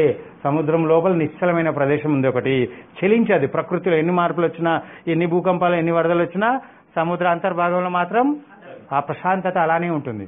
అవును కదా? కథలు చలనం ఉండదు. సో మీరు అక్కడికి వెళ్ళాలి అని చెప్తున్నాను. అంటే ఇప్పుడు అలా మీరేం చేస్తున్నారు? అలలు రాకుండా ఉండాలంటే ఏం చేయాలంటున్నారు? రాకుండా ఉండడం ప్రకృతికి విరుద్ధమైన పని, ఇంపాసిబుల్, సాధ్యమే కాదు. ఇప్పటికి ఇంత చెప్తున్నాను నేను, దేవుల మార్పులు వస్తాయంటున్నాను నేను. మనసులో ఆలోచనలు వస్తున్నాయి నాకు, రాకుంటే బోరు కొట్టి చేస్తా. నా పేరేందో నాకు గుర్తుండదు. కళ్ళు మూసినప్పుడు ఓకే, కళ్ళు తెరిచినప్పుడు నేను మొగోడిని తెలియాలా వద్దా? అప్పుడే ఆడవాళ్ళని ఓ రకంగా చూస్తా. నేను మంచోడినో చెడ్డోడినో ఏమో తెలియాలా, నా పేరు గుర్తుండాలా? మాకు ఆలోచన అయితే రావట్లేదు సార్. కళ్ళు మూసినప్పుడు అన్నారంటే అర్థం ఉంది, కళ్ళు తెరిచినప్పుడు కూడా మీకు ఆలోచన రావద్దట. ఇప్పుడు ఇట్లా కూర్చొని ఏం చేస్తారు? ఈయన ఎవరంటే ఏమో నాకు గుర్తుకు రావాలి. ఈయన ఎవరంటే అక్కడ ఉంటాడు, వాళ్ళ ఇంటికి వెళ్ళాము, గుర్తుకు రాలా వద్దా? ఆలోచన లేదు కదా, మీకు ఏం రావుగా. మతి మార్ఫ్ ఆఫ్ ఇండియా, టోటల్ ఏ గుర్తుండవు. అర్థమైందా? కళ్ళు తెరిచిన ఆలోచనలు రావాలా వద్దా? మరి కళ్ళు మూసినప్పుడు రావద్దు. ఎందుకంటే మీరు ఎక్కడికి వెళ్ళాలి? ఇన్నర్కి వెళ్ళాలి. రావద్దు కాదు, కళ్ళు మూసినప్పుడు కూడా ఆలోచనలు ఉండాల్సిందే. సో ఇప్పుడు సముద్రంలో ఉన్నాము, కళ్ళు తెరిచావు, అలలు కనబడే, కళ్ళు మూస్తే ఆగిపోతాయా? అలలు ఆగాలంటే సాధ్యమా? ఆపడము. ఏం చేయాలి? మీరు లోపలికి వెళ్ళాలి.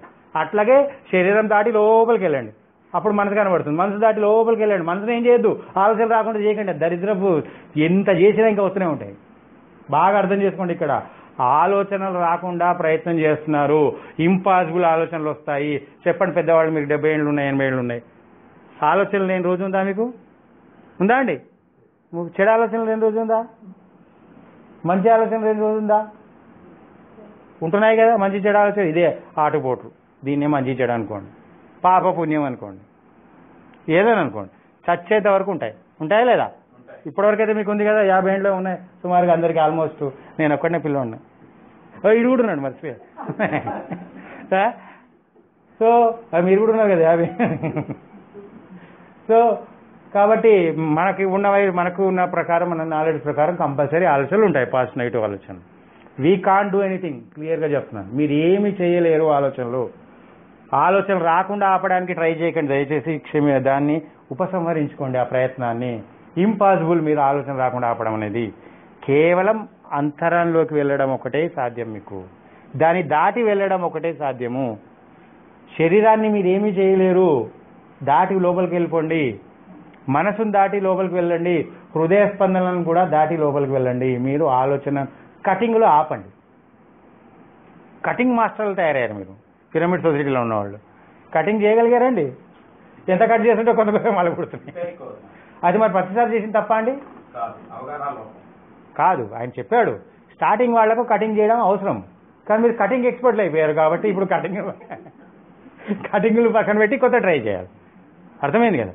ఏదైనా సాధన ప్రతిదానికి పోనీ ఈ మేడం అంది సార్ అన్ని నెగిటివ్ ఆలోచనలు వస్తున్నాయండి. పాజిటివ్ ఆలోచనలు వస్తే మాట మాట్లాడతారా? అందరికి ప్రచారం చేయి అని ఆలోచన వచ్చింది నాకు, మాట్లాడతారా? కళ్ళు మూసుకున్నప్పుడు ఆలోచనలు వచ్చాయనుకోండి, ఏమైనా అంటారా? దరిద్రంగా ఉంటుంది అలా ఉంటే మీ బతుకు. పాజిటివ్ ఆలోచనలు వచ్చినా ఎందుకు? ప్రతిసారి కటింగ్ దేం చేయమన్నాడు? ఏ ఆలోచనలు కట్ చేయమన్నాడు?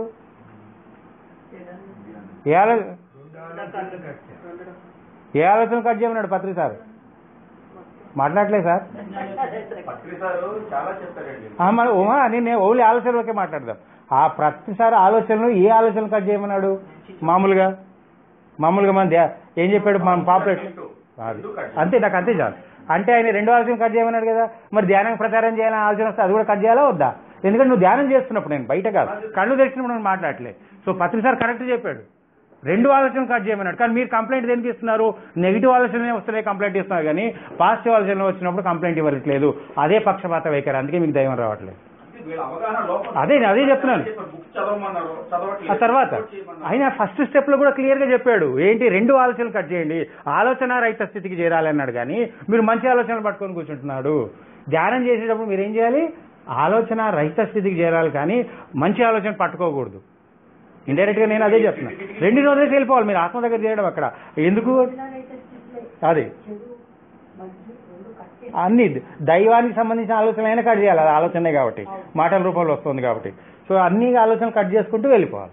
సో అదే నేను ఇంకో భాషలో చెప్తున్నాను, కటింగే కానీ నేను ఇంకో భాషలో పక్కన పెట్టి వెళ్ళిపోండి అంటున్నాను. అన్నీ ఒకటే, కానీ మీరు అన్నిటికీ చేయాలి అంటున్నాను. నేను మంచి ఆలోచన వచ్చినా పక్కన నుంచి వెళ్ళిపోండి అంటున్నాను, పట్టుకోవద్దు. ఎందుకంటే మీ లక్ష్యం ఇప్పుడు దైవం దగ్గర చేయడం కాబట్టి, ఆలోచనలు పట్టుకోవడం వదలడం ఇది కాదు. ఆలోచనతో ఎలా ఉండాలో చెప్తాను, అది మళ్ళీ తర్వాత సబ్జెక్ట్ వేరే వస్తుంది అది. ఓకేనా? సో కాబట్టి మీరు ఏం చేయాలి? శరీరం ఎలా ఉన్నా పక్కన పెట్టాలి, మనసు ఎలా ఉన్నా పక్కన పెట్టేసి వెళ్ళిపోవాలి. ఇంకా లోపలికి వెళ్ళాలి. హృదయం ఎలా ఉన్నా లోపలికి వెళ్ళిపోవాలి, ఆత్మ దగ్గరికి వెళ్ళిపోవాలి. ఈ కాన్సెప్ట్ పేరు కరిగిపోండి అని సాధారణంగా చెప్పాను నేను. అంటే కరిగిపోవడం అంటే ఏంటి? మీరు దేహంలో ఉన్నారు, రైట్, గుర్తించి నేను దేహంలో కరిగిపోవాలి, కరిగిపోయి మనసులో ప్రత్యక్షం కావాలి. మళ్ళీ మనసులో ఉన్నారు, మనసులో కరిగిపోయి హృదయంలో ప్రత్యక్షం కావాలి. హృదయంలో ఉన్నారు, హృదయంలో కరిగిపోయి ఆత్మలో ప్రత్యక్షం కావాలి అనుకోండి. దీన్నే కరిగిపోవడం అంటున్నా. ఐస్ ముక్క అనుకోండి, మీరెవరు? ఐస్ ముక్క అనుకోండి, కరిగిపోతున్నట్టు ఊహించుకోండి.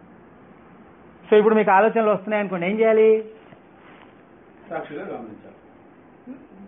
కరిగిపోమంటున్నాను నేను.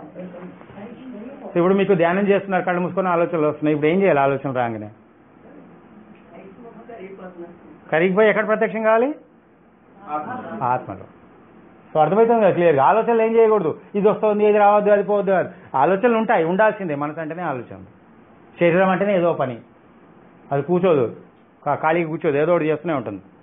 పడుకున్నప్పుడు తప్ప కళ్ళు తెరిచామా ఏదో ఒకటి మూమెంట్స్ ఏదో ఒకటి ఉంటాయి, తప్పదు. ఓకేనా? సో కాబట్టి శరీరాన్ని కాన్షియస్ నిద్రపోతున్నాయి. ఇప్పుడు ఏదైతే నిద్రలో జరుగుతుందో అదే ఇప్పుడు ఎరుకలో చేస్తాం. నిద్రలో మనం దైవం దగ్గరికే చేరతాం, కాకపోతే కొద్దిసేపే ఉంటాము, దానికే ఇంత రిఫ్రెష్ అయిపోతున్నాము. కాన్షియస్ గా మీరు ఎంతసేపు ఉంటే అంత శక్తి వస్తుంది మీకు. అర్థమైంది కదా? దిస్ ఈజ్ కాన్షియస్ నిద్ర. సో కాన్షియస్ గా అలా నిద్ర వస్తుంటే ఇలా కళ్ళు మూసుకున్నట్టు ఇప్పుడు కాన్షియస్ గానే కళ్ళు మూసుకొని నేను నేను నేను. సో ఆలోచనలు వస్తున్నాయి, అక్కడ ఏం చేయాలి? నేను ఇప్పుడు పక్క నుంచి వెళ్ళిపోవాలి, తప్పించుకోవాల్సిన అవసరం లేదు. ఫైటింగ్ పక్క నుంచి అంటే ఆలోచనని చూసేవాడు ఎవడైతే ఉన్నాడో వాడు కరిగిపోవాలి. బాగా అర్థం చేసుకోండి. ఇప్పుడు నేను మిమ్మల్ని చూస్తున్నాను, నాకు నచ్చట్లేదు, మీరు మంచి వాళ్ళు ఉన్నారు, చెడ్డవాళ్ళు ఉన్నారు. ఇప్పుడు నేనేం చేయాలి? ధ్యానం చేయాలనుకున్నప్పుడు మీ అందరినీ పక్కనట్టేసి కళ్ళు మూసుకొని లోపలికి వెళ్ళిపోవాలి. అంటే మీ అందరినీ, మనం నచ్చిన వాళ్ళు ఉన్నారు, నచ్చిన వాళ్ళు ఉన్నారు, అందరినీ పక్కనట్టేసి లోపలికి వెళ్ళిపోతున్నాం. అవాయిడ్ లేదా పక్కన పెట్టేదని అనుకోండి. ఓకే? సో ఇలా వెళ్ళి శరీరాన్ని, మనసును, హృదయాన్ని దాటి ఆత్మస్థితికి చేరాలి. ఇది మీ టార్గెట్. ఎందుకు చేరాలి? ఆత్మ దగ్గర ఏముంది? ఆనందం, ప్రేమ, కరుణ, తృప్తి, ఆహా ఓహో డ్యాన్సులు, ఇంకా అంతే. జీవితం ఆహా కరుణ ఇలా ప్రవహిస్తుంటే, ఆ అనుగ్రహం ప్రవహిస్తుంటే అప్పుడు నేనెవరిని అనే ఆన్సర్ మీకు వస్తుంది. ఓకేనా? అక్కడ అన్ని సమస్యలకు పరిష్కారం ఉన్నదే అక్కడ. For more details visit newenergy.co.in website newenergy.co.in.